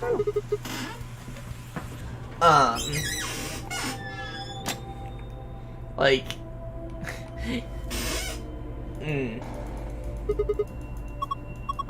Yeet. Let's leave a room. Yeah, we have left a room.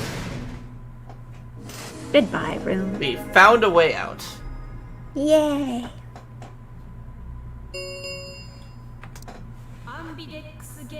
And At now least Dio resembles a boy you would date in an otome. I mean, to be honest, you're not wrong. Yeah, no, I'm sure there are Dio simps. I'm sure they exist. He's the Komaida of this game. Of course they exist. I don't know, I just don't feel like Dio has that, like, romantic edge that Komaeda kind of does. But he's a clown. That very true, very true. I mean, more literally. Like, doesn't he, like... Hmm? I mean, more literally so than Komaeda. Mm-hmm. Yeah. I feel like what he loses in like romanticism, he makes up for in just being a literal fucking clown. There are probably people who are into that. No, I probably is like too soft. There are people who are into that. Anyway, what's going on with Quirk? Works. I'm curious Oh. what it says in the background there, and if it actually says anything. Yeah. It looks like a lot of random characters, because I'm seeing a lot of slashes and brackets. Yeah. Just randomly flashback to, like, old anime would use some funny shit for their, like, text on screen. And, like, a few years ago now, a friend of mine was, like, watching some old 90s robot OVA thing. And, like, the on-screen text was just the track list of a Mike Oldfield compilation album from the 90s. And it's just like, what a random choice.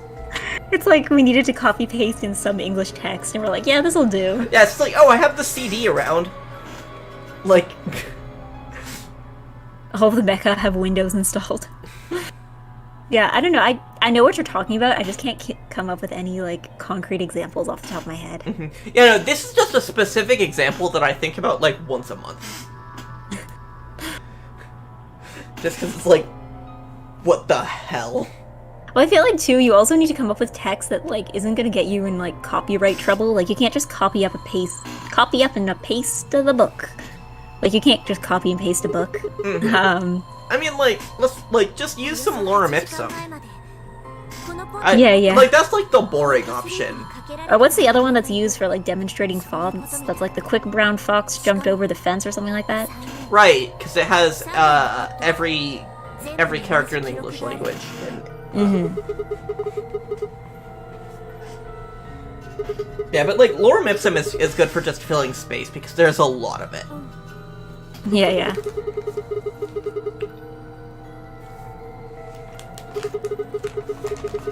I feel like there's also, like...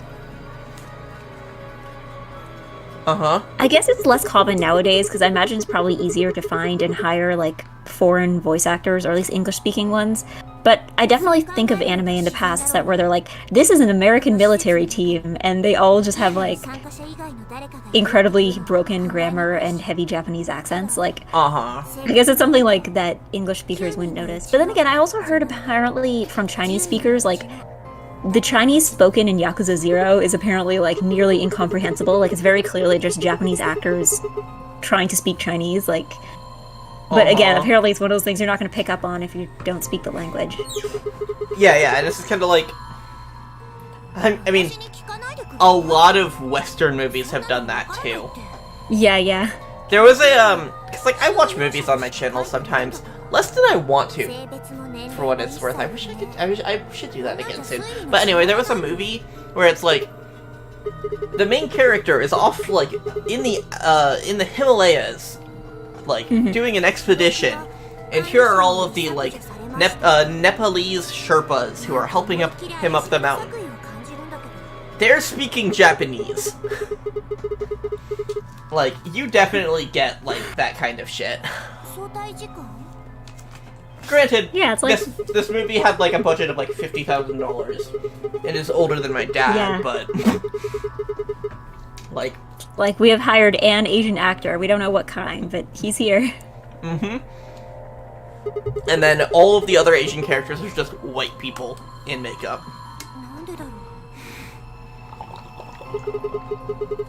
I don't know. Then again, I also see that in anime with, like, French, because sometimes the French spoken in anime is completely incomprehensible.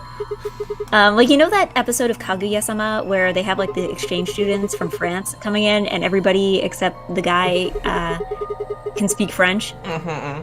They can't speak French. Some of them are better at it than others. Like, I think Chica's sounded the best, but, like, Kaguya's was completely incomprehensible, and, like, I needed subtitles to understand a language that I already understand. Yeah, there's an anime I've been watching recently that takes place in France, and Oh no. every character speaks Japanese. They also, like, they don't stay in France, they've been to, like, Spain and, like, the Balkans. Oh, okay. So, but it's like, 'Cause the main character is French, like, a lot of it takes place in France. I mean, you have stuff like Rose of Versailles, but Rose of Versailles, it's like, okay, everyone's speaking Japanese because this was made in Japan, but Yeah. it's kind of understood, like, in universe that they're speaking French, and everyone's just like, "Au secours de François de Jalgey." Yeah, but the thing is, the thing I was like moving towards, anytime there is on-screen text, it is in French. So it's like the characters are all speaking Japanese, but the language that we see is French. And I think that's a nice way to be like, yes, this is France. Like, I think I'll need to watch it to know if the French is any good, though. It's probably not. I mean, I wouldn't know. I feel like it's just some shit that they copied off the internet. Just like... Well, I mean, I guess there's certain things that are easier to get than others. Like, if you're just trying to copy, like, road signs or something, I'm sure that's easy to find. No, this is like a full, a piece of paper is coming out of the printer, and we get to see what's on it before the character picks it up, and it's, like, all in French. Interesting. But I feel like it's just, like, lorem ipsum, but in French.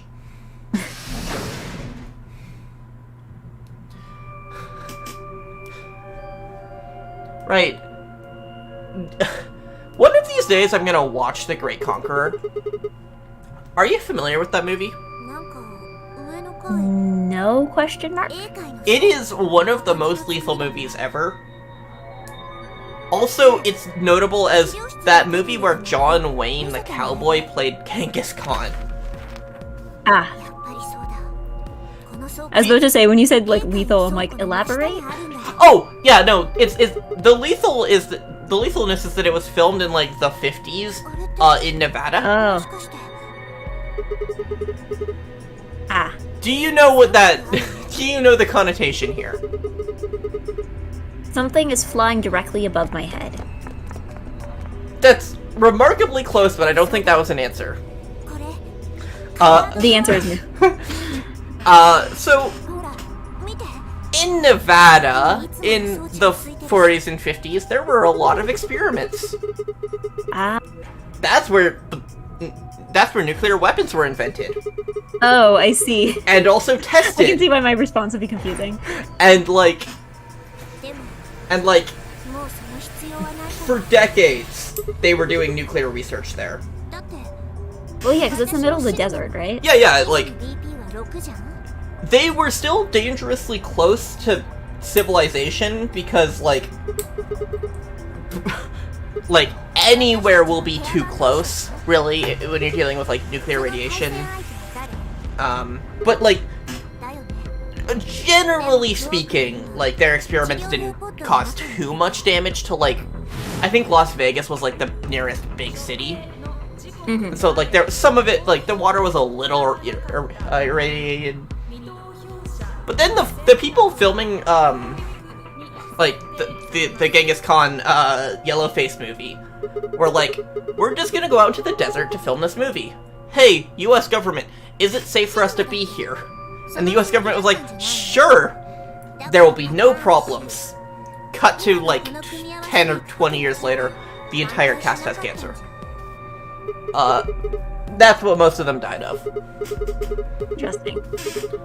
But the worst thing, is that, they shot the movie in a heavily irradiated area. And then they went back to Hollywood to do, like, you know, the kind of stuff the kind of shoots you do on a studio set, just because, like, sometimes you need to refilm stuff.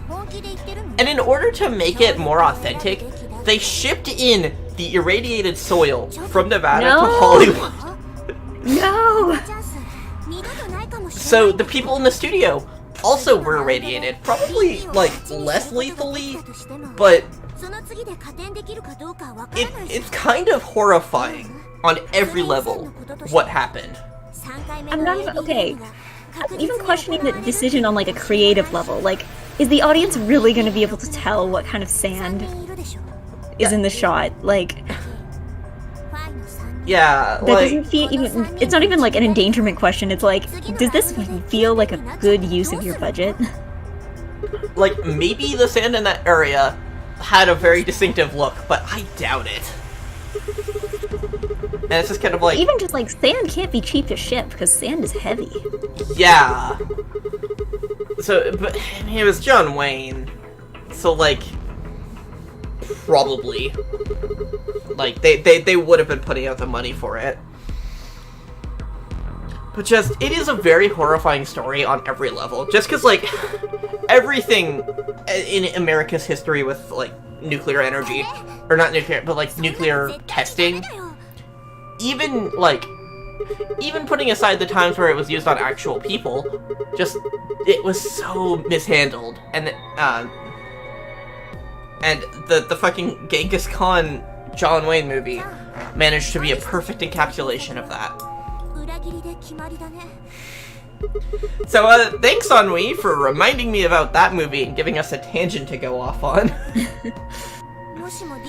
I mean, this is 100% tangents. Like, this is just like a skate park of ramps and tangents that lead into other tangents. Yeah. We're doing all these off of this game. But, I do find, like, the history of nuclear testing to be interesting, which is, like, why the background of, Great Conqueror is just, like, something I know. Like...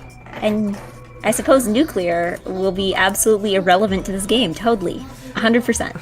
Right, because it was what, hydrogen bombs? No, dark matter bombs, I think. Something like that, yeah. Something nuclear related. Yeah, well, you know, it's just hydrogen. That's not nuclear, right? We're fine. Everything is fine. It's fascinating to learn about for sure. This is Eggucation. Yeah! Just learning about history through the random tangents my autistic brain has soaked up.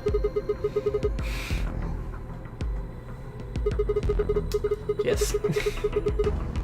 I don't know. Okay. Can you bring up the flowchart? I want to know where we are. Okay, so we're leaning into something.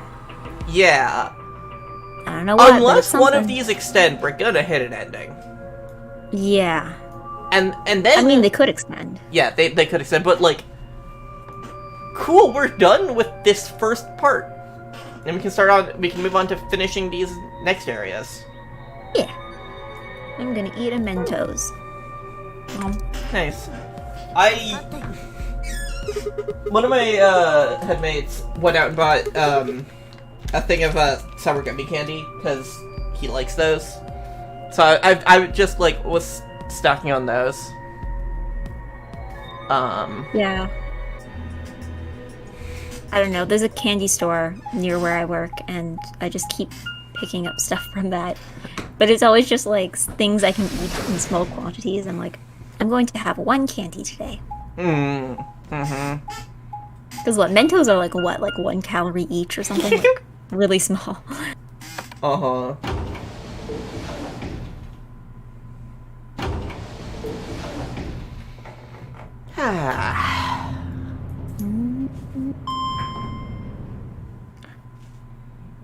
I should clear out my Streamlabs scenes one of these days. Oh yeah, me too. I have way too many.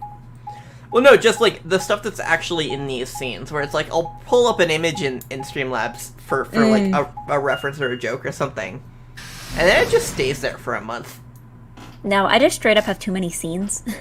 Because I know sometimes when singing, I'll like make a scene for different songs. Like, I have a few specific ones like that. But like, because of that, I'm like, I just have so many leftover scenes, and I use like 4 of them on a regular basis. Mm-hmm.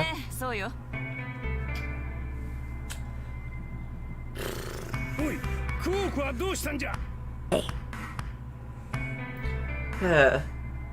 I really do struggle to believe that Fi is straight. She just looks like a butch lesbian too much to be straight.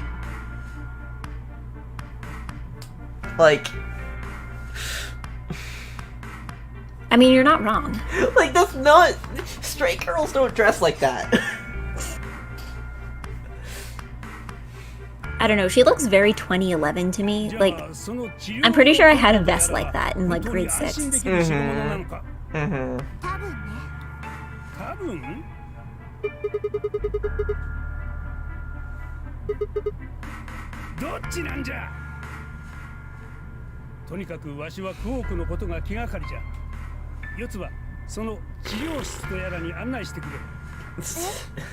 The change in names still get to me too. The changed names still get to me. Oh yeah, Yotsuba. Mm-hmm. Like, Yotsuba is a cute name. Yeah, I guess...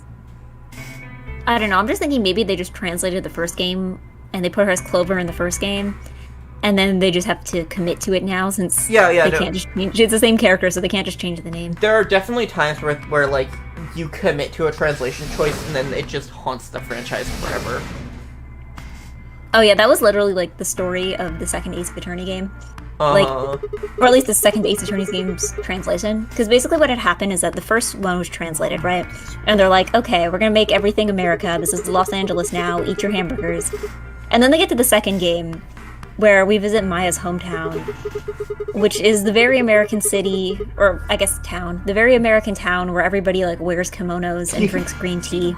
So they just have to awkwardly work around that. I know they said they came up with their own kind of, the localization staff have said that they came up with their own like alternate reality where like America is World War Japan. II didn't really happen, so like Japanese people got to be more established in America, and they're like, yeah, that's our explanation, sure, that's what we're going with.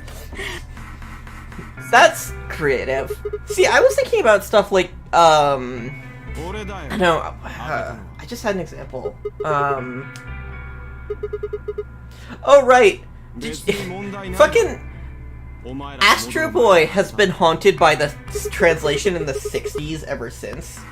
The character's name isn't Astro Boy, but they just... Yeah, wasn't it like Adam. Mighty Adam or something? Yeah, Adam or Atom.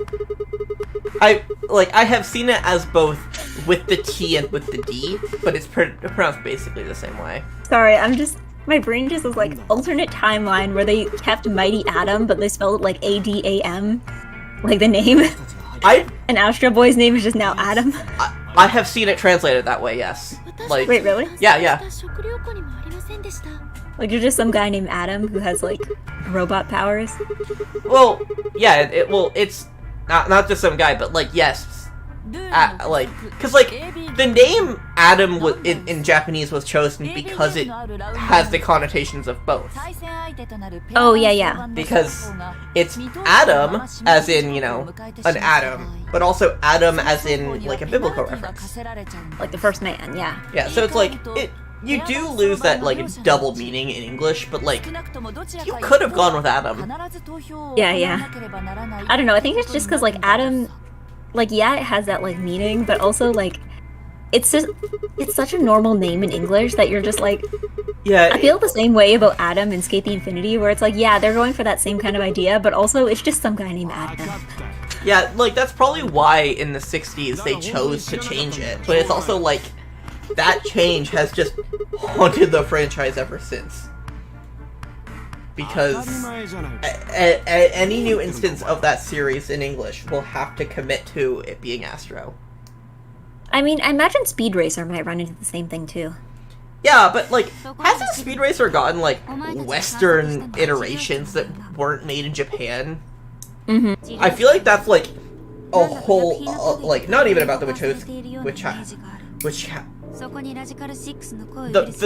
filmmaker sisters who made the movie, but like an actual TV show. So I feel like that's just like its own thing, where it's like sort of two different chronologies for the East and West. But okay, we're talking about curing pots. oh yeah, so Quark is sick and maybe dying? We haven't seen him die. He's not dying, he's in a pod. Yeah, so he's probably fine. I say we turn him into ice and see how that goes. Cryogenically freeze the child. Yeah. What's the worst that happens?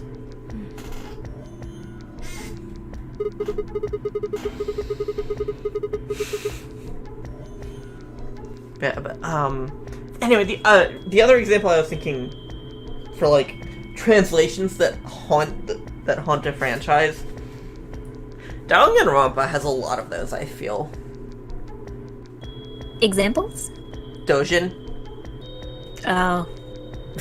Like, choosing to translate Dojin as fanfic is definitely like... It's a choice.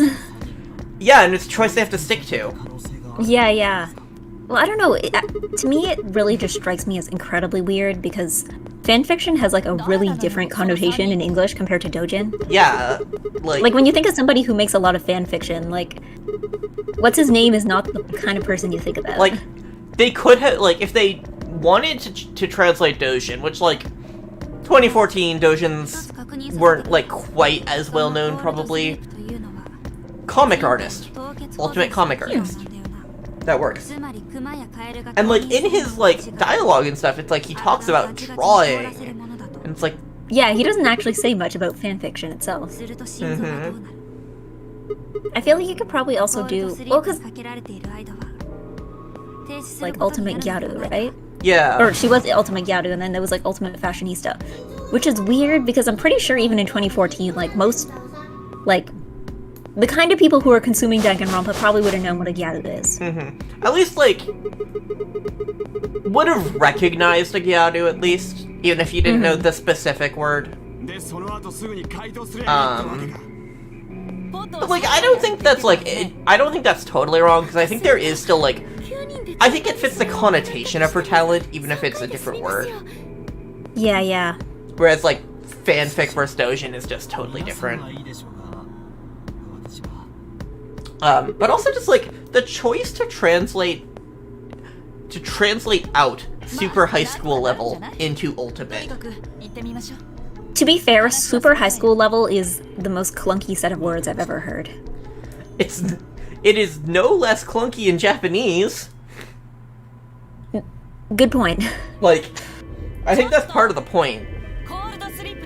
Yeah, I don't know. To me, it's just like...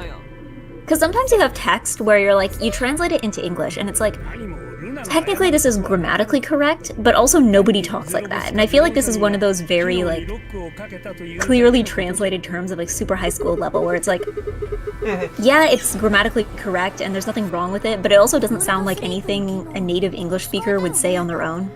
Yeah, but it's also like I feel the same way about like Niji Sanji calling their VTubers livers, where it's like, it looks weird in English because it's spelled the same as livers, like the organ. But the other thing is, like, it doesn't sound like a word that English speakers would have come up with on their own. Live it has a very different meaning in Japanese.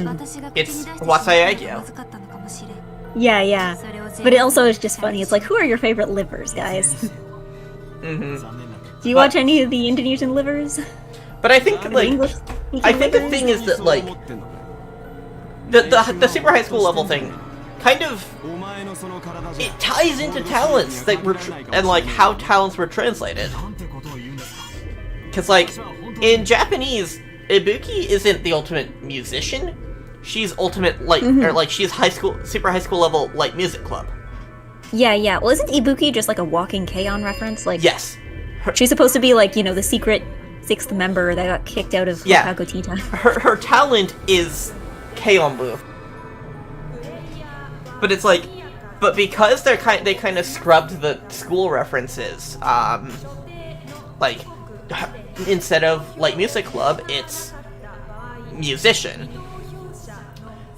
Same for Mikan. Instead of, like, nursing committee, she's just nurse. The nurse. Yeah. Hi, Eggy. Hi, Foxy. I prefer my liver fried. You know, I take care of your liver by not drinking too much. But yeah, so it's just kind of like, I think, like, if they had left it in that original connotation, like, translating Ibuki and Mikan's talents more literally would make more sense. But it's like, ultimate light music club doesn't make much sense. Yeah. Also the fact that light music also seems to be very, like, wasei-ego, where it's like, nobody in English calls it that. Light music has a connotation in English, but it's like 50s, like lounge music is light music. Yeah. Well, I mean, I think light music in Japanese, it's like pop rock kind of stuff, you know, where it's light music as in, like, it's happy and upbeat and easy to play and sing to, like, that kind of thing, right? As opposed to, I guess, heavy music. But yeah. I don't drink, so my liver should be fine. But yeah, there are just, like, Danganronpa talents are just, like, amusingly cultural in ways that, like, you get very lost. And, like, sometimes it's fun, and sometimes it's just kind of really funny. Yeah. I'm trying to think of others off the top of my head like this. I mean, to be fair, Cursed Alternate Dimension, where they translated Monokuma as Mono Bear. I have seen people call him Mono Bear in fanfiction. I mean, I think it's because the original, I believe the, like, old fan translation called him Mono Bear, if I remember correctly. Yeah, the something awful version. Yeah, no, I have seen people call him Mono Bear. I think the one that bugs me the most is when people call him the Mono Bear. Oh. It's like, either implying that there are other Mono Bears, which, I mean, I guess you're not wrong, but, like, it makes him sound so fancy. He's like, yes, the Mono Bear. God. But yeah. I mean, I guess to be fair, if they were to go that route, if they would have got to the second game, Mono Bunny wouldn't be a terrible name. That doesn't sound too bad for, like, Monomi. Mono Bunny sounds kind of cute. Yeah, and it's like, that would have been another example of, like, things that haunted the franchise, but I don't think we would look back on, like, on translating Monokuma as Mono Bear in the same way as looking back at Ultimate versus Super High School level. Because that's just a translation. Like, Monokuma works as a name, even if it's, like, it uses... Because you can look at it and not realize that it uses a Japanese word in its name. Yeah, and it's not like it has any, like, plot relevance. Like, It's not like everyone's making, like... It's not like Zero Escape, where it's like, this name is secretly a reference to, like, 8 different things, and Yeah, it's it'll like, be important in a puzzle later. like, really, like, all it would add is, like, okay, so now we're hitting the audience over the head with all of the bear puns even more, but you already know that Monokuma is a bear, so it's like, Yeah. doesn't really help. Okay, so are we going to betray Quark?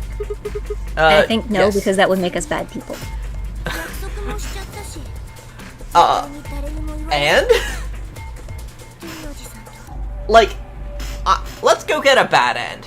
I have a feeling that betraying Quark gets us a bad end. I mean, I feel like that would be the obvious, like, betraying the child who is currently not even conscious feels like the obvious wrong choice, you know? Yeah. So I want to get the bad end.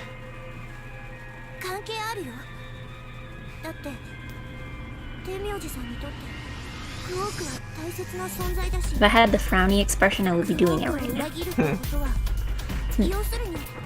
I mean, like, let's be real. I have always been betrayal first.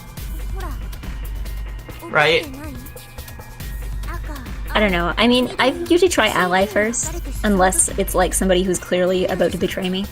This feels like a But- personality test. It's a very binary personality test, but like, is your natural inclination to betray others or to ally with them? And this is a test that I fail.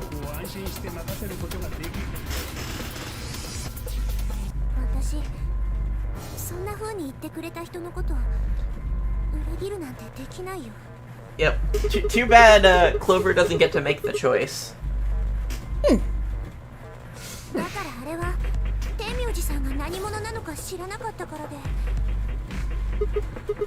But, God. I'm forgetting who Clover's VA was. Or is. Clover's what? VA. Oh, somebody important, because I remember you're the one who pointed out to me Yeah, no, last it time. was someone notable. But I can't remember who. Yeah. Sakane was Miyuki Sawashiro. And I believe Clover was also a Monogatari VA. Yeah, I just remember, because I remember the voice actor in English, but I don't know the Japanese one. Definitely not Kaoru Mizuhashi. Not, Eri Kitamura. Not... Hold on, I have a Konohara. cellular telephone. I can just look this up. Okay, no, like, let me go through this. Possibly Chiwa Saito? What's this game called again? Virtue's Last Reward. Yeah. Not, Hachikuji's voice actress. Not Saori Hayami. As I'm thinking about it, like... Google says Yukari Tamura. Okay, not a Monogatari voice actress. That makes sense. Because I was like, I can't tell who...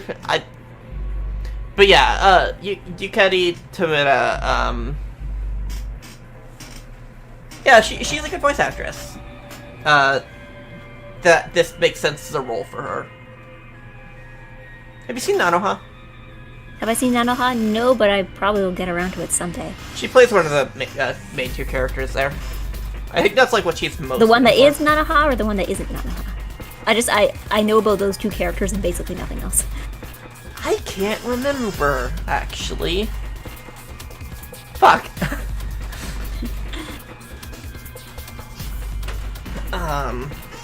She also played Lulu in Hokuto.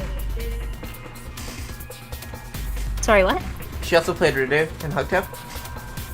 Oh, okay. I need to watch Hokuto. Everyone tells me Hokuto was, like, the best recent Precure. Hokuto is so good. Maybe I'm just starting all the wrong Precures. Mm-hmm.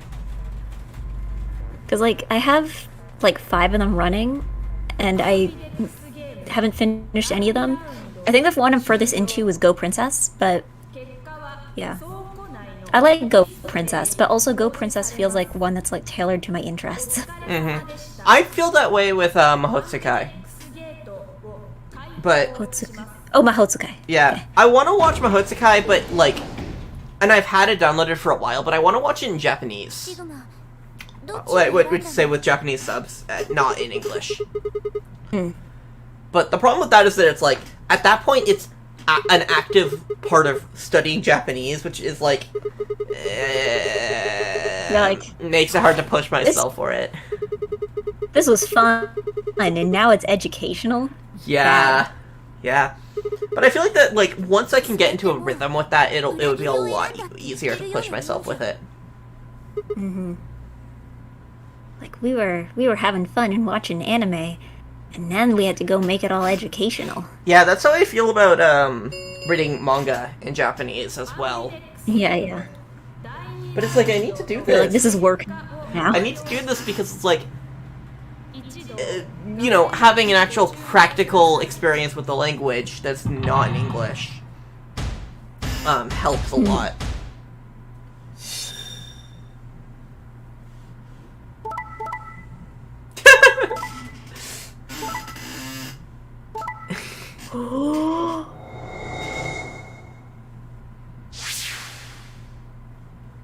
At least we didn't kill Quark.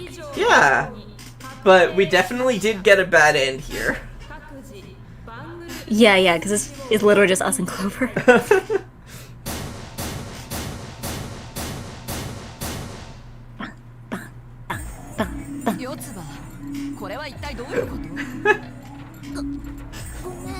Ending where Alice is very angry at us.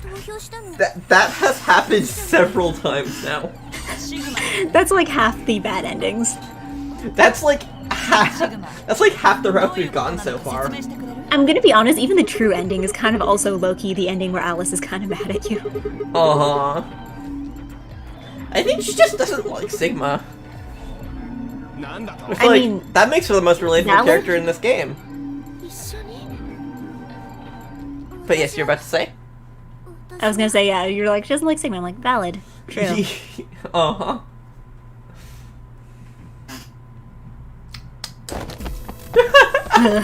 What a piece of shit. Noom. It's like making a sprint for it.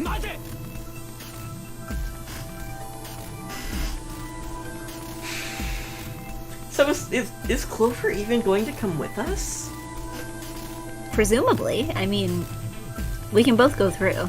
But will she? Considering we're already, like, making a run for it, is she behind us?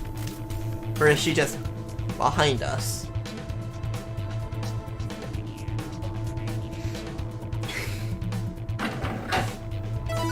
But yeah, I'm glad I picked this ending.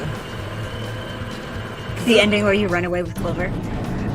No, just the ending where Sigma is just a huge piece of shit and is like, bye.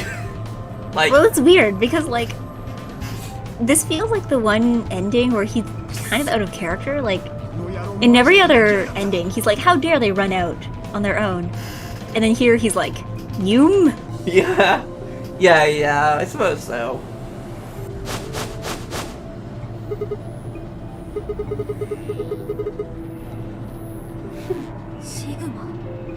Yeah, is Clover going to come with us?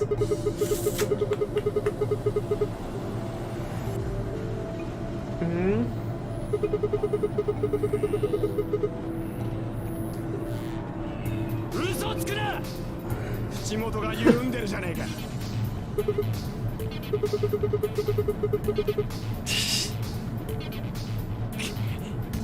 I mean, to be fair, I feel like he's kind of projecting here. Yeah. Like, Sigma is I know a being liar a when I piece of... see one. It's like, have you tried looking in a mirror lately? Yeah, like, how do you get that skill other than being a good liar? God.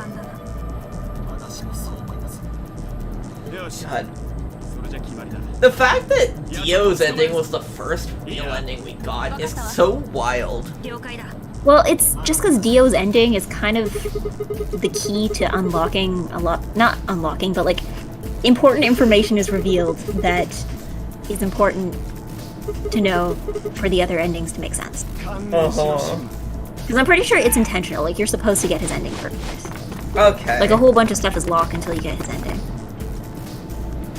But just finding out that the clown is still a clown, but like is a clone clown bastard. Like, I mean, to be fair, clone and clown aren't that far off, like, when you say them out loud. I suppose. If you were to look at the word clown and you didn't know that it was pronounced clown, like, you could hypothetically say clone, and technically wouldn't be, like, phonetically incorrect. Uh-huh. So it seems like Sigma doesn't even get out of here.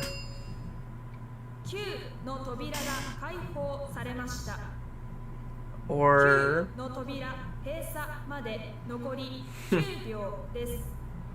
yeah, so because he was tackled to the ground. I mean, to be fair, like, nobody escapes because everybody spent too long arguing is like, yeah, that seems pretty about right for most situations like this. Mm-hmm.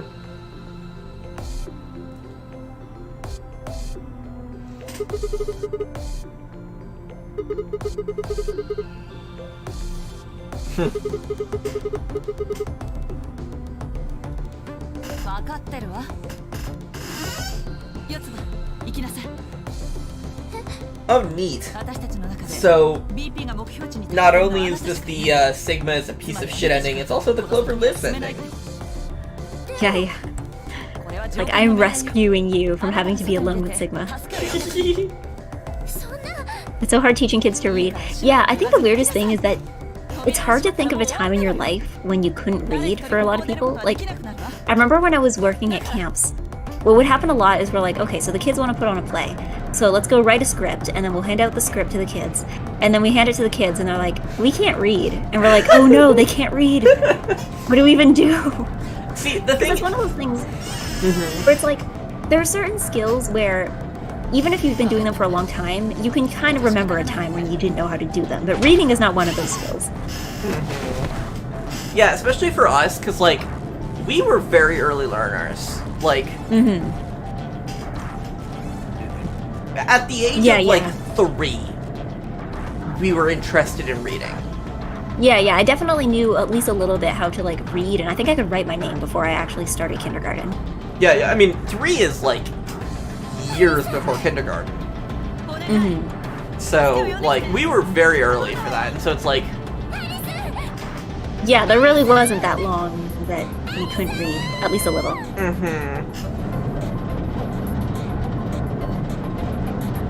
But then again, it's like trying to teach people how to walk. It's like, do you remember a time when you didn't know how to walk? Like,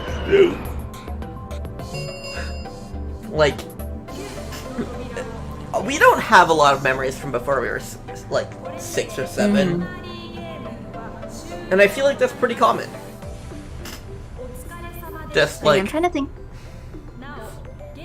Like, I don't know. I remember reading somewhere, I don't know how true this is, but I remember reading somewhere that, like, the brain stores memories through words, which is why you don't know, like, you don't remember a lot from when you were little because you didn't know there were very many words, but I don't know if that's true. I don't know how true that is. Yeah, because it's like a lot of our memories are like visuals more than words. Where it's like, you know, on a vacation or whatever. Yeah, but like, I feel like if someone asked you about like a thing that happened when you were a kid, right? You're more likely to try to explain it to them using words than to try to like draw a picture of it, you know? Fair enough. Okay. So anyway. So that was a dead end, but that was a very interesting dead end, to be honest. Yeah. I am glad I went for that.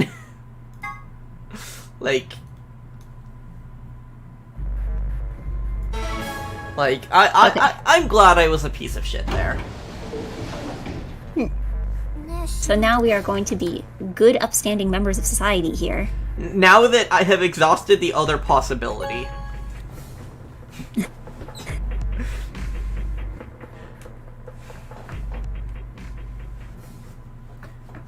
Oh, cool. It just, okay, yeah, there we go.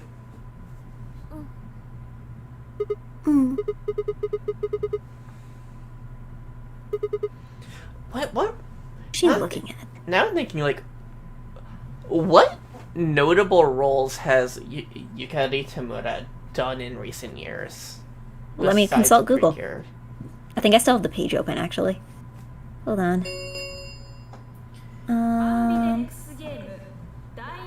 Okay. Let me consult behind the voice actors. Hold on. Oh, I recommend checking something like Annie DB. Yeah. Hold on. Let me just Google her name, because I still had, like, the, like, Virtue's Last Reward Clover voice actor thing pulled up. Hold on. Yukari Tamura. Okay, back into AMNA News Network. ANN doesn't do it chronologically, though. It does it alphabetically. Oh, okay, yeah. Hold on, let me... Which is why I suggested Annie DB. Okay, hold on. How long is that gonna... Is Annie list okay? Sure. Yeah, I think that's... I don't know, I'm just, like, scrolling through to see which one I got first. Yeah. Yeah, I'm not expert... Okay, hold on.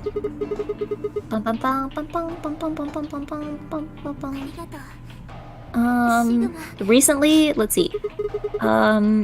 Something Kiniro Mosaic related. Okay. Oh, she's in the new Higurashi. I'm sorry. I haven't heard good things about the new Higurashi. I don't know, I've only heard that everybody's confused now. The character designs look nice, though. I've heard a lot of, like, vitriolic hate for it. But yes, Akiya Watanabe is a very good character designer. See, we got, she had, like, a minor role in Zombieland Saga 2nd season, I think? Huh. I didn't watch that. Some of these seem to, I think, are, like, reprisals of previous roles. Yeah, we got... Yeah, we already got Precures. More previous roles. Oh, she was in, Saiki Kusuo. What, in what? Saiki Kusuo. Not familiar Saiki with that. Kusuo no Sainan. Not familiar with that. Okay. She was one of the many people who have been in Pop Team Epic. That makes sense. I wonder if... To be honest, that's like everybody, though. I wonder... Basically, any notable voice actor has been in Pop Team Epic. I wonder if the person she was teamed up with for that was the other actor in Nanoha. For, like, the main I mean, it's couple. possible, knowing Pop Team Epic. That seems like a thing they would do. Yeah, because, like, a lot of the... It felt like a lot of the time there was, like, at least some kind of correlation between the two, and those are two actresses who have worked together for, like, over a decade. We got Suzuha from Steins Gate. Okay. We got Nanoha. Yeah. We got... Wait a second, what? Yeah? She's both Suzuha and Yuki Amane. Oh wait, no, were those... Never mind, I think those are supposed to be the two girls that look really similar. Never mind, that makes sense.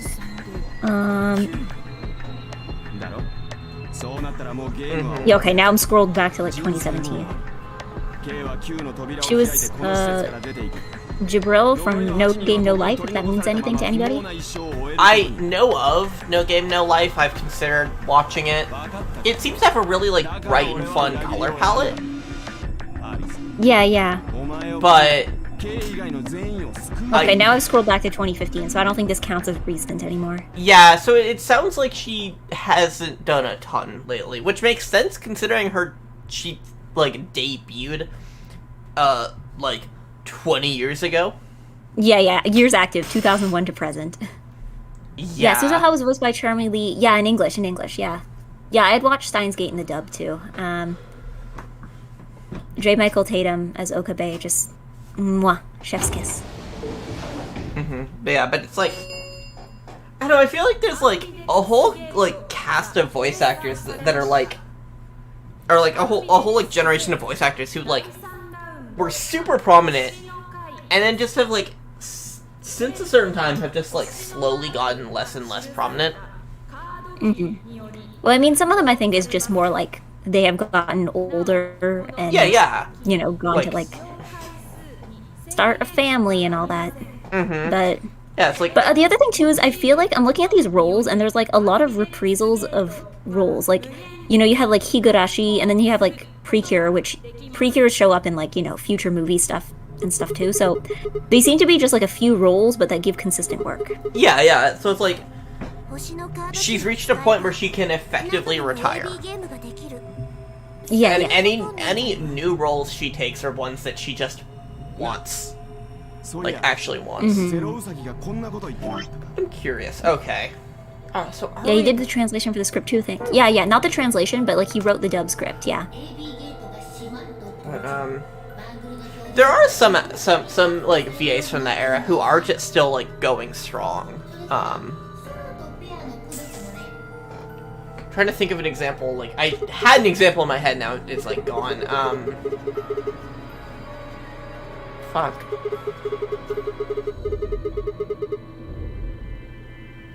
Yeah, the example I had just disappeared. Yeah. I don't know, I think for me it's like, I'm not too heavy into like Japanese seiyuu kind of thing. The only one I can consistently recognize is Araragi's voice actor. Oh, Hiroshi Kamiya. Hiroshi Kamiya, I think is his name. Yeah, I recognize him when he's in anything. It threw me off so much when I heard him in Carol and Tuesday. Because in my mind, I'm like, that is Saiki Kusuo. That man is Saiki Kusuo. Yeah, no, Hiroshi Kamiya is instantly recognizable. I'm just like more attentive to anime stuff in general because it's like I watch shows while paying attention to stuff. Yeah. I mean, like on one hand, I think I only pay attention to. Yeah. I think I only pay attention to the Japanese if it's like something I'm really interested in. For some reason, I can pay attention really well to the English. Like I'm just like a walking encyclopedia of English voice actors. But yeah, for Japanese, maybe it's just the language thing. Like if I don't know the language, then like telling the voices apart is harder. I don't know. Maybe. There's definitely some like maybe it's just because like this is something I am good at knowing, but like I can recognize a Kanahana role on the spot. No one sounds like Kanahana. Same with like Miyuki Sawashiro. I can with like Yu Kobayashi, to name a non-Monogatari voice actress. I'm a bit spottier on her, but like she's definitely recognizable. I don't think of myself as like a big seiyuu fan, because like there are people who just like obsess over voice actors, and I don't think I'm like that. I think I'm just like into being generally aware of like of the staff on anime. Like voice actors are staff, so I just see them. Yeah, no, that's true. I'm also the annoying friend where like people are like, "Oh, this anime is very Studio Trigger," and I'm like, "Actually, you were thinking of the style of Hiroyuki Imaishi?" Like, yeah, I am the annoying person who does that. I mean, look, I am extremely like that. Like, I check like storyboard artists, episode directors, art directors. Like, yeah. I am a Sakuga fan. Yeah, I'm out here like, I don't know, I think it's more just because I'm the only, like, in some of my friend groups, I'm the only one who pays attention to that kind of stuff. So, yeah, my friends will be like, wow, UFO table animation looks so good, and I'm like, do you know what a compositing director is? Yeah. Let me tell you what compositing is. And it's just like, yeah.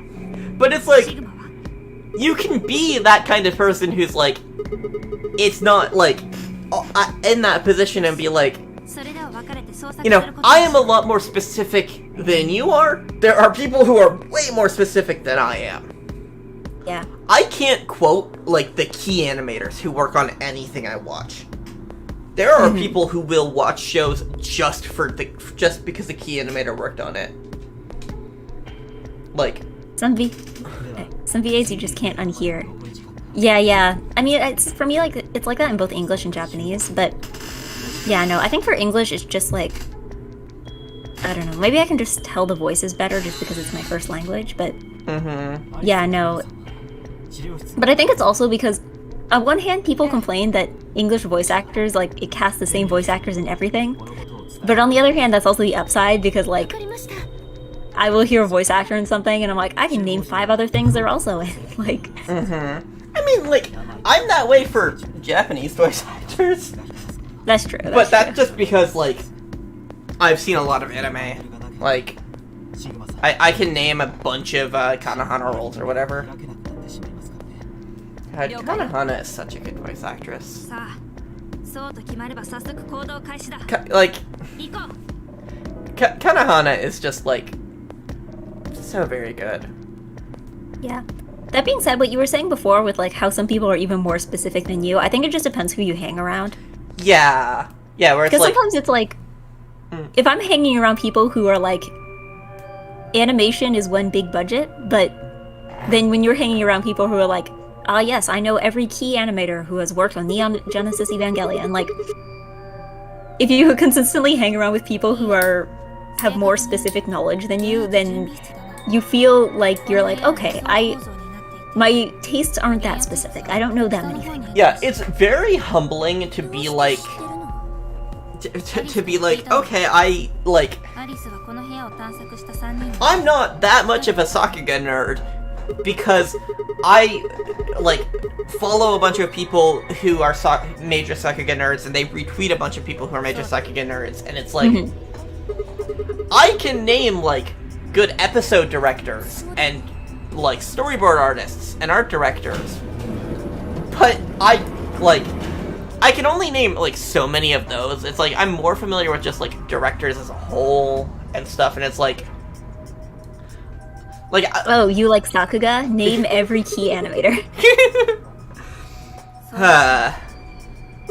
Yeah, but it's like, I don't know, I just, like, I engage with this stuff as much as I want to. Like, for some shows I watch, it's just like, it just never really amazes me in a way that makes me think, I should go check who, like, storyboarded this episode, who directed this episode, who did art direction on this episode, whatever. And then sometimes it's like, oh, this episode looks incredible, who is responsible for that? Yeah. And it's funny when it's like, it's like, in a 12-episode series, it's like, this is the third time this episode is like the third time a specific storyboarder has, like, worked on it. And it's like, this episode is incredible! Wait, but the other 2 episodes they did weren't. And, or it's like, wow, this person who worked on this show once is great. Let me go look at what else they did. Oh, that show was fine. But I guess it's also too just like, when you have some animators who are clearly more specialized in a certain, like, genre or like a certain style. So when they were clearly working outside their element, you're like, okay, yeah, that's not going to produce the best work. Yeah. And now my thoughts go back to Tatsuya Oishi, who is just the best director. Yeah, it's just a thing for me. I hear VA, I'm like, wait, I know you. Yeah, that makes me think of when Genshin had first launched and they hadn't revealed who any of the English voice actors were, but also the voice actors were under NDA and couldn't actually say that they were in the game. So the only voice actors that we got confirmation for until they started releasing names was just voice actors who weren't in the game, because obviously people who are not working on Genshin Impact were not under NDA for Genshin Impact. So you had a bunch of voice actors who are like, hi, I am not in Genshin Impact, so you can eliminate me from the guest list. But I'm surprised how many of them that people actually got right. Yeah, it's also just like, why did Genshin Impact do that? Like, why hide your voice actors, especially when voice actors are something people care about? I mean, well, A, you'd be surprised, but also just, like, I'm not sure why they did that either. Like, because eventually they did start revealing the names. Like, they do that for every character reveal now. But I don't know why they did that at the beginning. Yeah, it's like, even if 1% of your audience cares about that, like, when your game is starting, that 1% being like, oh, I want to check out this game because X or Y, and it's like, oh, it has this voice actor I really like, and they talk about that on Twitter, and then they start playing the game, but they're also telling other people about, like, it's a marketing thing. Like, yeah. You're kind of holding yourself back that way. I think it's also that the Genshin cast is really interesting because it's a very, like, it's very much a mix of, like, experienced voice actors who are very recognizable, new people who are not as recognizable, and people who are recognizable for other reasons. Like, I think there's a new character voiced by, like, Lily Pichu. So it's very much a mix. So a lot of the early guesses were either people hearing a voice and thinking, like, oh no, it can't be that person, they're too recognizable. Or they hear a voice and they assume it's somebody else because it was, like, another more recognizable actor. But yeah, no, I was surprised at how many people got some of them right, though, because, like, some of them were very obvious. Like, Allegra Clark is Beto, and, like, her voice is super recognizable. The one I was really surprised about was Paimon, because, like, Paimon doesn't sound like any of Karina's other roles. Like, I saw somebody guess it earlier on, and I'm like, that can't be right. Like, they don't sound that high-pitched. Like, they usually play children, but, like, not to that extent. And then when it was revealed, I'm like, oh my god, they were right? Like, that was the one I was really surprised about. The only thing, like, that's the voice actor who got their Twitter account suspended, right? Maybe? I don't know. Could have sworn that there was, like, I'm pretty sure it's, like, them who got, like, for some reason or another, they're, like, they said stuff that they got their Twitter account suspended. Yeah, I don't know. I haven't been keeping close following on Twitter. I know they're super active on TikTok as well, but yeah, all the Genshin voice actors for the English cast honestly seem to all be super active on TikTok. But yeah, I don't know off the top of my head. Yeah, they're also the English voice of Mizuki in I, the Somnium Files, which I just remember now you have not actually played. Yeah. I'll get to that eventually. But I keep hearing about Genshin Impact, and I keep seeing the designs, and, like, Genshin Impact designs are so good. And I wish I had any interest in the actual game. Oh boy, I'm, like, I know when cons start back up again, I'm going to be standing in a crowd of nothing but Genshin Impact, cosplayers.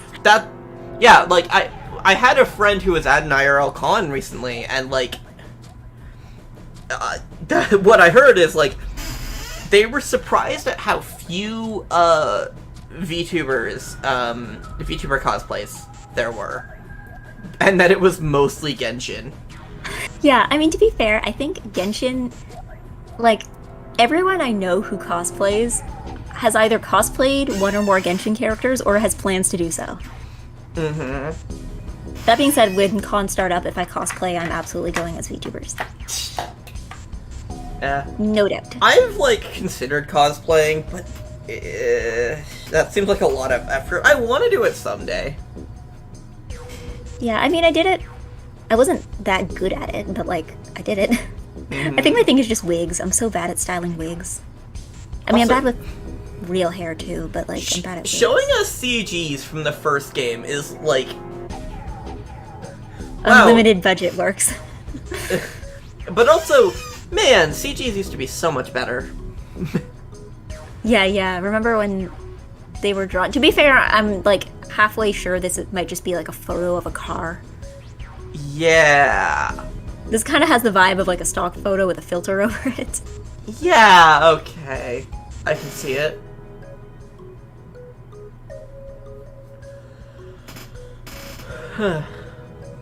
Which, to be fair, I'm pretty sure is the approach that they took for, like, all the Fata Morgana backgrounds. Like, they are very much just, like, photos with filters over them. Higurashi. Yeah. Well, Higurashi, yeah, that's just, like, straight up, like, photos with, like, one of those, like, painting filters over them. But it's funny with Fata Morgana because I'm, like, pretty sure there's, like, one background where you can, like... I feel like you can see cars. Like, it's supposed to be, like, a church. Like, what's supposed to be an old church, but I'm pretty sure you can see, like, cars in the background of the photo.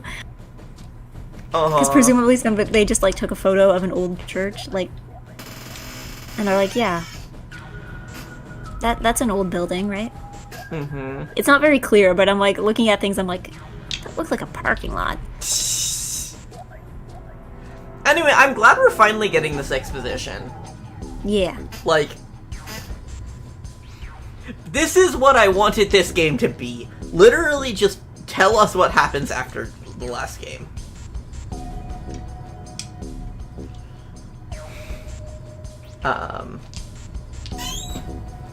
Also, so like,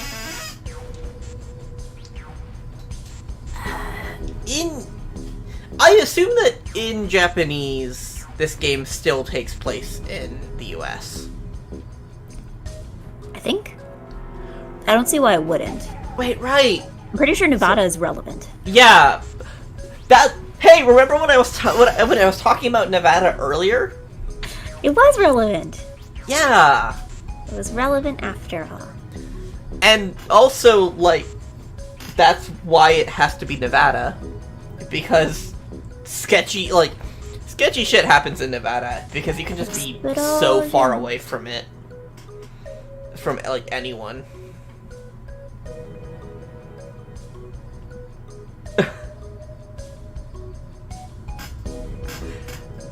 Just...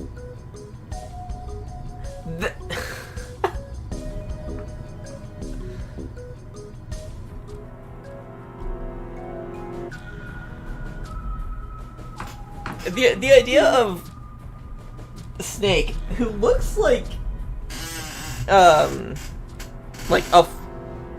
fully grown man, is like having this happen to him is wild. Like, he's just like, Clover is like early 20s, but like Snake looked like late 20s at the earliest. Snake is the older sibling, right? Yeah.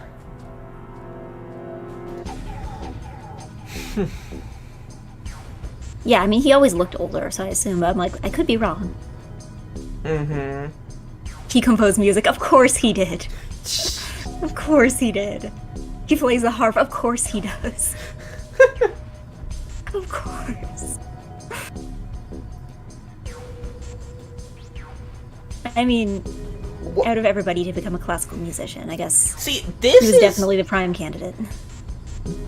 This is what's breaking my, like, sense of, like, my, suspension of disbelief. That, like, this is in the 20s, but the 2020s, that, like, a new age musician with a harp could play coffee shop shows and make enough money to get by. Maybe this is like Uchikoshi's like hope for the future. Maybe that's just what he's into. I mean, Godspeed.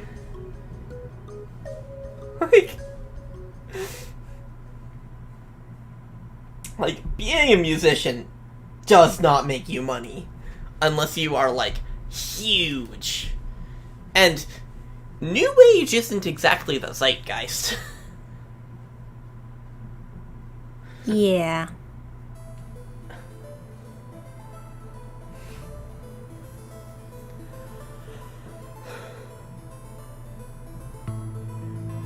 Yeah, I'm enjoying this. All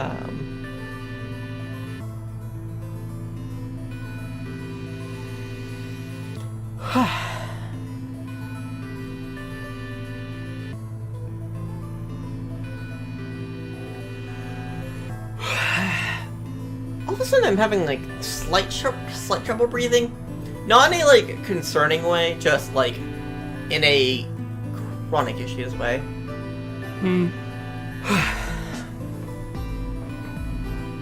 Ha.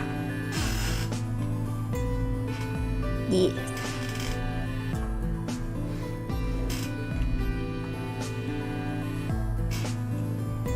Yeah, so, what is the fucking deal with Alice? Oh, you'll find out. What was We'll her get to deal that. in the first game? You'll get to that. Like...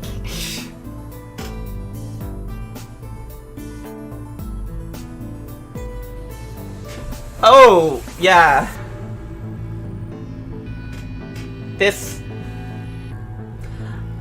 I feel like in the time that we've been playing, the idea of like, a group of people, like purposefully triggering a pandemic has, like, gotten unfortunately more relevant. I feel like that's a thing that actually has been brought up in interviews. I can't remember what he said about it, but I know there's definitely been interviews of people who are like, hey, how does it feel to, how does it feel to predict the future? Yeah, but it's like, no actual person created COVID. It just happened. Yeah. But like, the idea of, like, this secret conspiracy that, like, that's what happened is, like, I would not want to be the artist who accidentally predicted those conspiracy theories. But then again, I feel like it's also just, like, you know when people were joking about how, like, Kojima games kept telling the future, too? It's like... Yeah. It's like everyone laughed about the game about the delivery man until they relied on delivery people for everything. Like... Mm-hmm.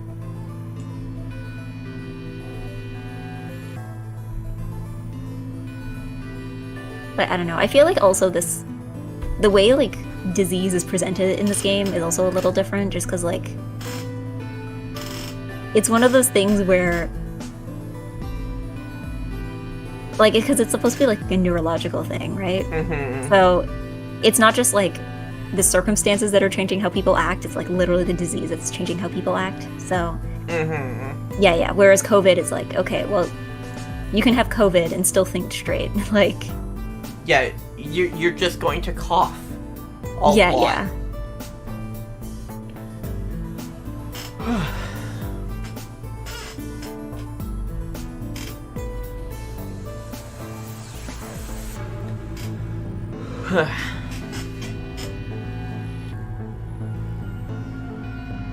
So, like, does Canada have, like, does this kind of thing scan in Canada as, like, just, there are shady government organizations that just do things? Is that a thing in Canada? I mean, yes and no. Like, I'm pretty sure the RCMP has, like, some kind of, like, espionage, secret services kind of deal. Mm-hmm. But, I don't know, I just feel like we're not that interesting. I think the thing is that, like, Canada doesn't really get involved in a lot of conflicts the same way the US does. Mm-hmm. So it's not like, you know, where, like, during the Cold War, there was, like, the Cold War, there was, like, a bajillion, you know, there's, like, all this espionage stuff and, like, all this, like, top secret stuff. Like, we were never really involved in anything like that, at least not to the extent the US was. So if we do have one, then it's not nearly as well recognized. I'm sure we probably have some kind of secret services thing, but I don't know if it has, like, an actual name. Yeah, but whereas, like, the US has a long history of, like, secret organizations. Yes. Like, even just within the CIA, that's just, like, a part of, like, American culture. I think it's also just, like, the way media has presented it, because, like, usually, like, for, like, the go-to thriller protagonist is like, oh yeah, he's an agent for the CIA. Like, if we tried to make a movie about agents for the RCMP, we would get memed on by every other country.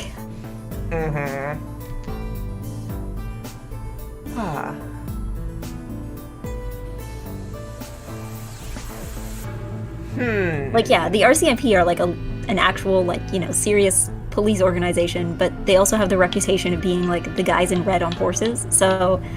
Like, Mounties. Yeah. Wait.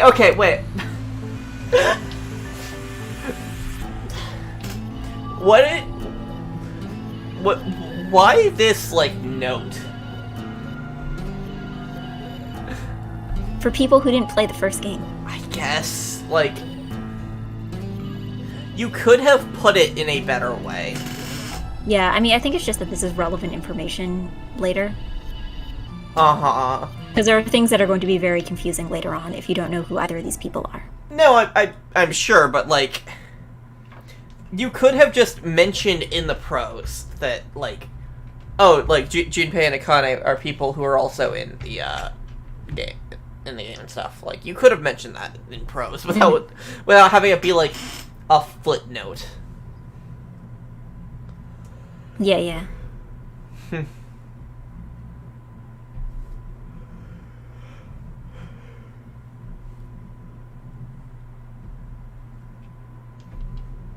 And then the music cut out for some reason. The music just cut out Dramatic early. effect. It's for dramatic effect. They assume that you got to the end of a sentence at that point. Mm-hmm.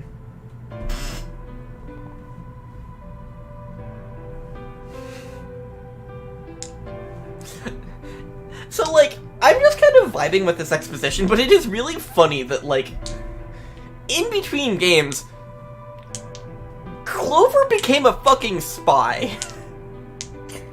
Yeah. This is like the least plausible thing in the entire franchise, I think, out of everything. No, definitely the least plausible part of it is that, like, they were able to get by just on Snake being a new age musician. But this is a close second, I'll admit.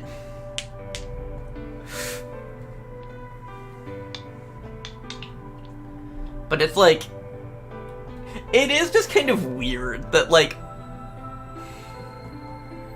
it feels like it just doesn't vibe with everything else. Yeah. Especially just that it's Clover. Out of all the members of, like, the first game's cast, it's like it's Clover, and you're like, Yeah. Clover? Really? Out of everybody, Clover. Uh-huh. I mean, I guess I can't really think of, like, who else would fit for that, I guess. That's like, true. I mean, no, well, here's the thing. My money would be on Lotus, because she has, like, computer experience and stuff. I guess. But she's not telepathic, I guess, so it doesn't count. Yeah. Because I was thinking, like, obviously it's not going to be Ace. It's obviously not going to be, Santa. Mm-hmm. I guess, yeah, Snake and Clover are kind of a unit. And I figure you're gonna do the one who isn't blind. Yeah, probably. For this stuff, but, like... Oh, that date. But, like, you can't be Junpei or Akane. And so it's just, like... I guess, like, the only other character that it could be would be Lotus.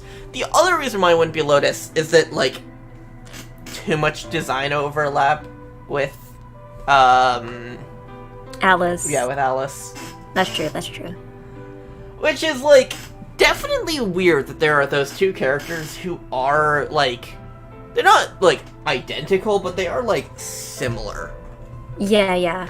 I mean, again, once we learn more about Alice, then you'll be able to tell the difference. But, like, yeah, design-wise, they do kind of have the same vibe. I mean, I already get the difference between them. Like, they are just different characters. Mm-hmm.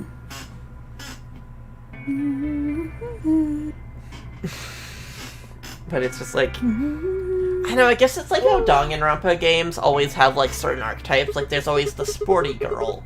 Or, like... or, like, the bastard. Or, like... Yeah, I was gonna say the Komaeda. Or, like, the brown skin girl. Or, like, designated athletics person. Yeah, but it's like... Danganronpa's casts are a lot less efficient than Zero Escape, because, like, with 9 characters, they all have to matter. Yeah. Whereas in Danganronpa, it's like... Well, I think also, too, with this one, like, unless you're about to pull, like, another 9th man, everyone is going to be alive all or most of the time. Whereas Danganronpa, there is inevitably going to be at least 1 or 2 people who are killed off really early. Yeah, it's like Danganronpa just has the ability to just be super inefficient in its cast. They can just have these characters just be there and not really matter to the plot, whereas everyone here has to matter. Yeah, yeah.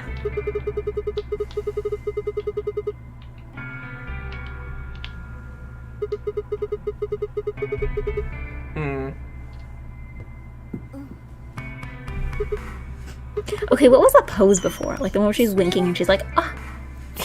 Like, what is this? What are you doing? It definitely feels like a fashion magazine sort of thing. The funny thing is the fact that she's winking but also still blinking. Mm-hmm.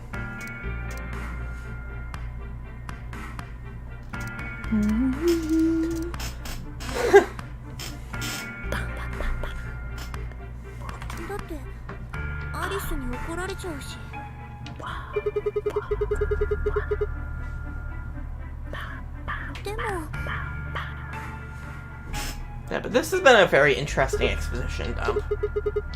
Mm-hmm. それが分かれば苦労はしないって。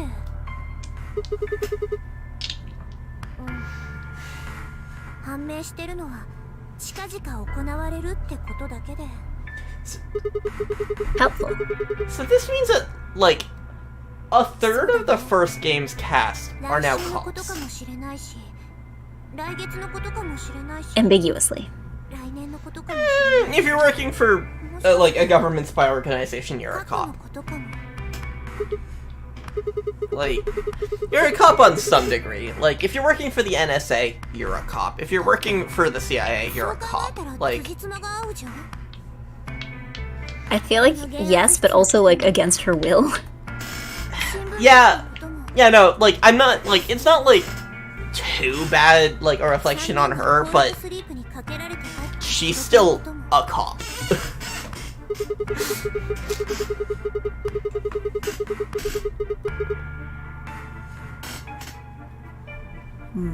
We've been at this for almost 3 hours. Yeah. I feel like having it on auto makes the dialogue go slower. I hit the mic. Thwacks. So it's like the dialogue going slower definitely makes these scenes like take longer, but I don't mind. Yeah. Like, it gives us time to talk over it while I can still process it. Yes, we need adequate space for our like fancy skateboarding tangents. Yeah, that's why this room has ramps. It is kind of shaped like one of those like Half skateboarding pipes. donuts that people do. Yeah, the half pipe.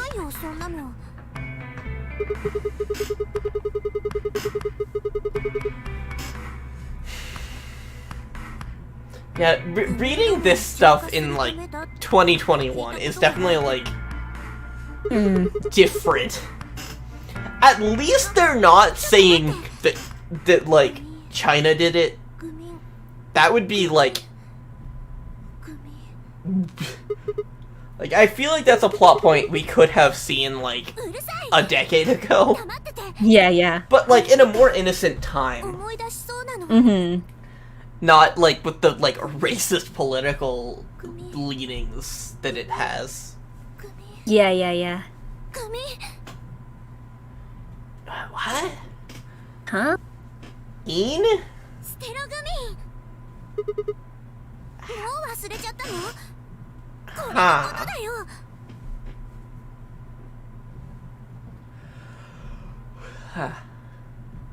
Huh? Oh, the injection gun. Okay. Inject. Where are we right now? Oh, one of these. One of these eternal novel sequences. I have a feeling this one's gonna get longer. Yeah. So we should call it we should call it a day at some point. Yeah, I think so. But like, where? I was gonna say when this ends, like when this like little We have ends, but I don't know when it's gonna end. We have made that mistake before. Yeah. Give me a moment. I want to see if I can like. Who's live right now? Because I need to remember to raise people, but, like... Alright, that's a thing. Yeah. There just aren't many people live at this hour. Mm-hmm. And I feel weird, like, rating the same people over and over. Because that feels, like, really, like... Look at me, like, attention grabby. But, like, also I only follow so many people. Mm-hmm.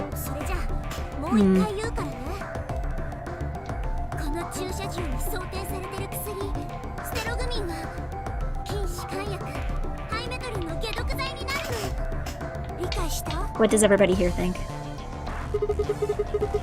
I'm incapable of making a decision on my own. I don't use Twitch nearly enough to know anyone who uses the platform. Oh yeah, you can't rate on YouTube, can you? No. Like, I don't even watch VTubers. Like, Shocking revelation. I don't watch streams. Like, every once in a blue moon, I'll tune into a Loading Ready Run stream. But even then, I usually watch them, like, on YouTube as VODs. Yeah. Networking as an introvert VTuber is pain. I mean, I'm not even that introverted. I think I just overthink things. I absolutely am 100% introverted. Networking is hell. I have, like, effectively given up on it. Which sucks because it's, like, super important to becoming a successful VTuber. I don't know, for me it's more just like... I do not feel worthy of speaking to others, and I'm like... No... Yeah, at this point, like, I'll talk to people if they approach me first, but I feel weird about, like, approaching people. Mm-hmm. It just feels like... On Twitter, it's like, there's a couple other VTubers that I, like, know and that, like, I have been talking to for as long as I've had my account, but there are other people that, like, I have been following just as long that, like, I know nothing about. Mm-hmm. And even, like, at the best, it's like, I'll respond to their tweet, like, once a week. And that doesn't feel like we're friends. And it's like, that doesn't feel like we're any degree of meaningfully close. So it's like, at that, like, what is that, you know? Yeah, VTubers are just people proud. I think my other thing is, like, I want to do more things with other people, but also, like, time. Like, there are people who are, like, I'm trying to organize some things, and I'm like, yeah, I want to do this, and other people are like, yes, we want to do this too, and I'm like, okay, when? And we're all just like, Yeah. So, like, at this point, I'm just, like, waiting to have more free time so that I can, like, be in line with other people's schedules. Because sometimes I'm like, okay, I can do this at this time, and then other people are like, that is midnight in my time zone, and I'm like, Yeah, I have, like, collabs I want to do, but I have no idea how to bring them up to people or whatever. Yeah. Duets with other off-road VTubers. Yeah, I mean, I'd like to do that. I need a better mic, though. I feel like, unless you want to have a duet with the person who's always peeking. I mean, I don't know. I still want to do a big Eggy Among Us game. But again, that involves finding enough people. Enough eggs. Which, I mean, there's plenty of eggs. There's plenty of us, but, like, getting us all together at the same time, more difficult task. I'm trying to plan at least one, like, thing with one other egg. But, yeah, I'm trying to see if I can get more eggs on board. How do you do, fellow eggs? But yeah, so like, and I think for me it's like I want to do collabs with people I didn't already know from before I became a VTuber.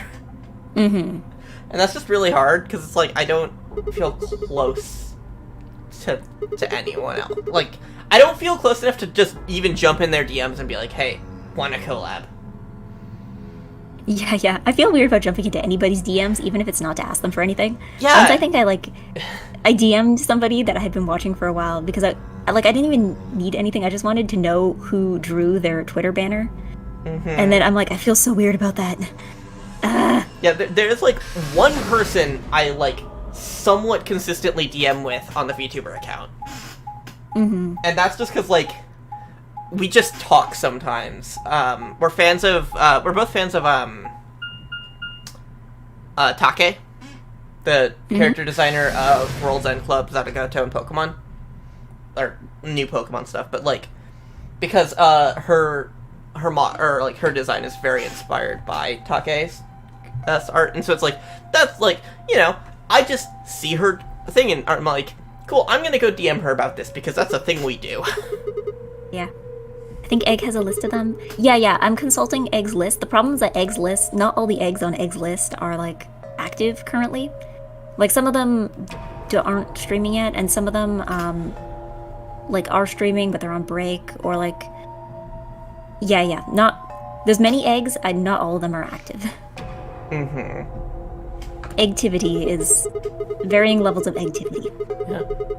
Something I want to do at some point is, like, I want to do a VTuber D&D game. A what, sorry? A VTuber D&D game. I mean, that could be fun. I mean, that's been done before, like... Yeah, no, it's not original, it just, like, seems like fun.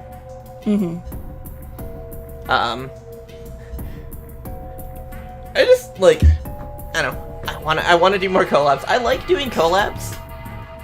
And it's... The problem is that, like, typically when I do collabs, it's accidentally signing up for, like, 40-episode long plays. Oops. We're not even done. We're not even done this game. We haven't even started the third one yet. Yeah. I mean, we're only 13 streams in. You're counting? Oh yeah, because your streams get backlogged, because you got... Well, I count because of the thumbnails, because each thumbnail iterates on the other, so it's like, I name them, like, Zero Escape 1, Zero Escape 2, Zero Escape 3. So this stream's thumbnail was Zero Escape 13. 13. Yeah. Or, switch over to another model. The most, like, the egg with the biggest numbers, I think, is no longer an egg. Like, she switched over to a different model, so yeah. Right. Guess somebody else has to take over that role. Eggy world domination. I may not be the ruler of all internet, but I can be the ruler of all eggs. Yeah. The other hard thing about collabs is, like, I don't play video games. You don't watch VTubers? You don't play video games? What do you even do? Watch anime, read manga, listen to music, read books. Valid. Watching anime? Who watches anime nowadays?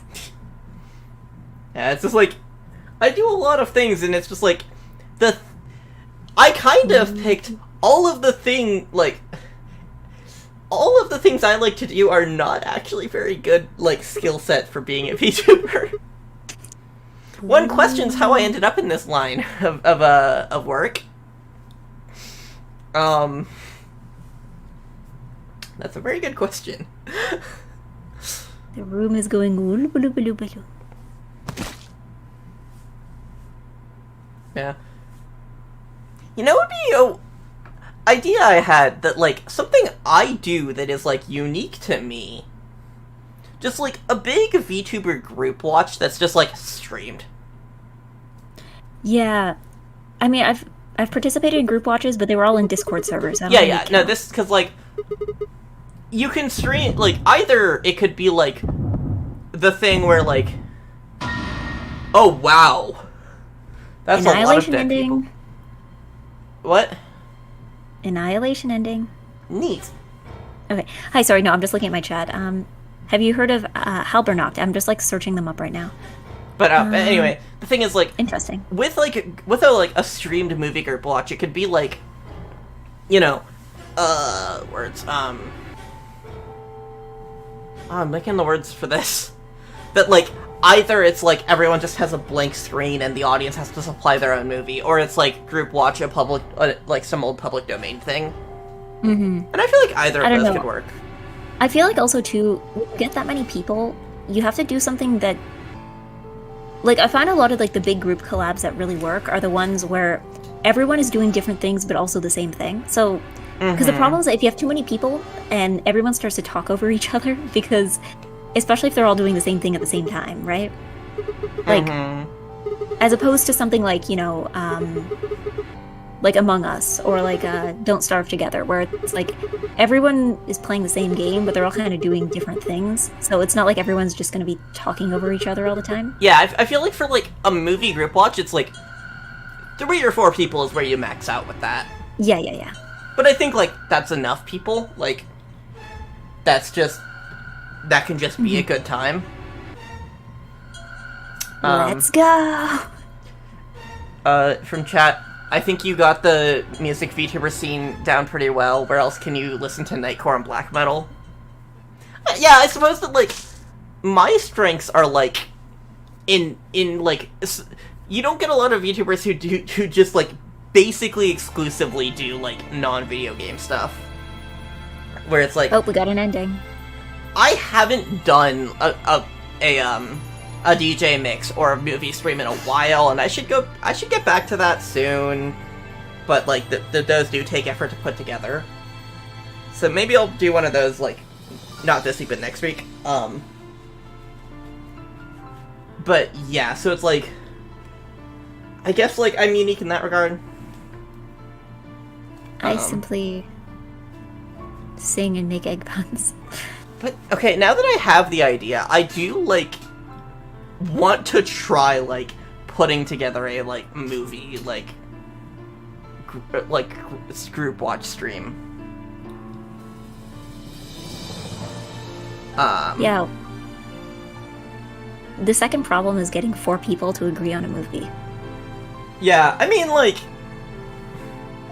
see, if I could just if it's like a stream that I am like, if I'm the one putting in all the effort, it's like I'm gonna pick the movie. But also because like it's my stream and I get to pick the movie. Yeah, but it's also like I instantly think of a movie I want to show people, but I don't know, like, it because it's like not public domain. It is a bit harder to be like, and none of us can show what we're watching on screen. I mean, you can always just pick something that's like really, really accessible. Like if you have something that's like kind of on Netflix worldwide kind of thing. Like something that you'd have to be pretty hard pressed to not be able to find. Mm-hmm. But yeah, because my mind immediately jumps to Hausu.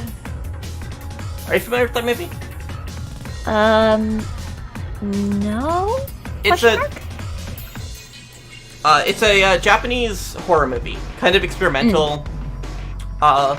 Really fun, really, like, it's horror comedy.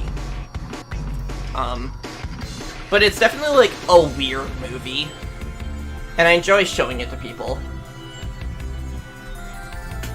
3 works, but 4 is a bit much. Yeah, I mean, to be honest, I don't think I've ever seen a watch-along with more than 2 people. Like, a VTuber watch-along with more than 2 people. Mm-hmm. I feel like with 2 people, though, it's like, that's not enough to get, like, a group dynamic going. So I do feel like it would need to be 3 or 4. Yeah. I like when others decide what to watch, because I would never have watched myself. I don't know, movies are just like, maybe it's just because movies are longer, so I'm like, I have to commit to this.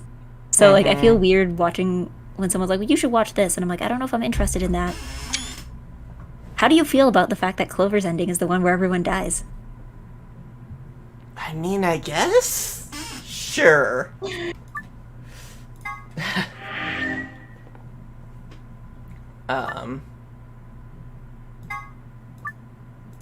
So, I guess that's the stream. Yeah, I guess it seems like a good place to stop. Yeah. Yeah. Because, I mean, like, we're 3 hours and 15 minutes in, so...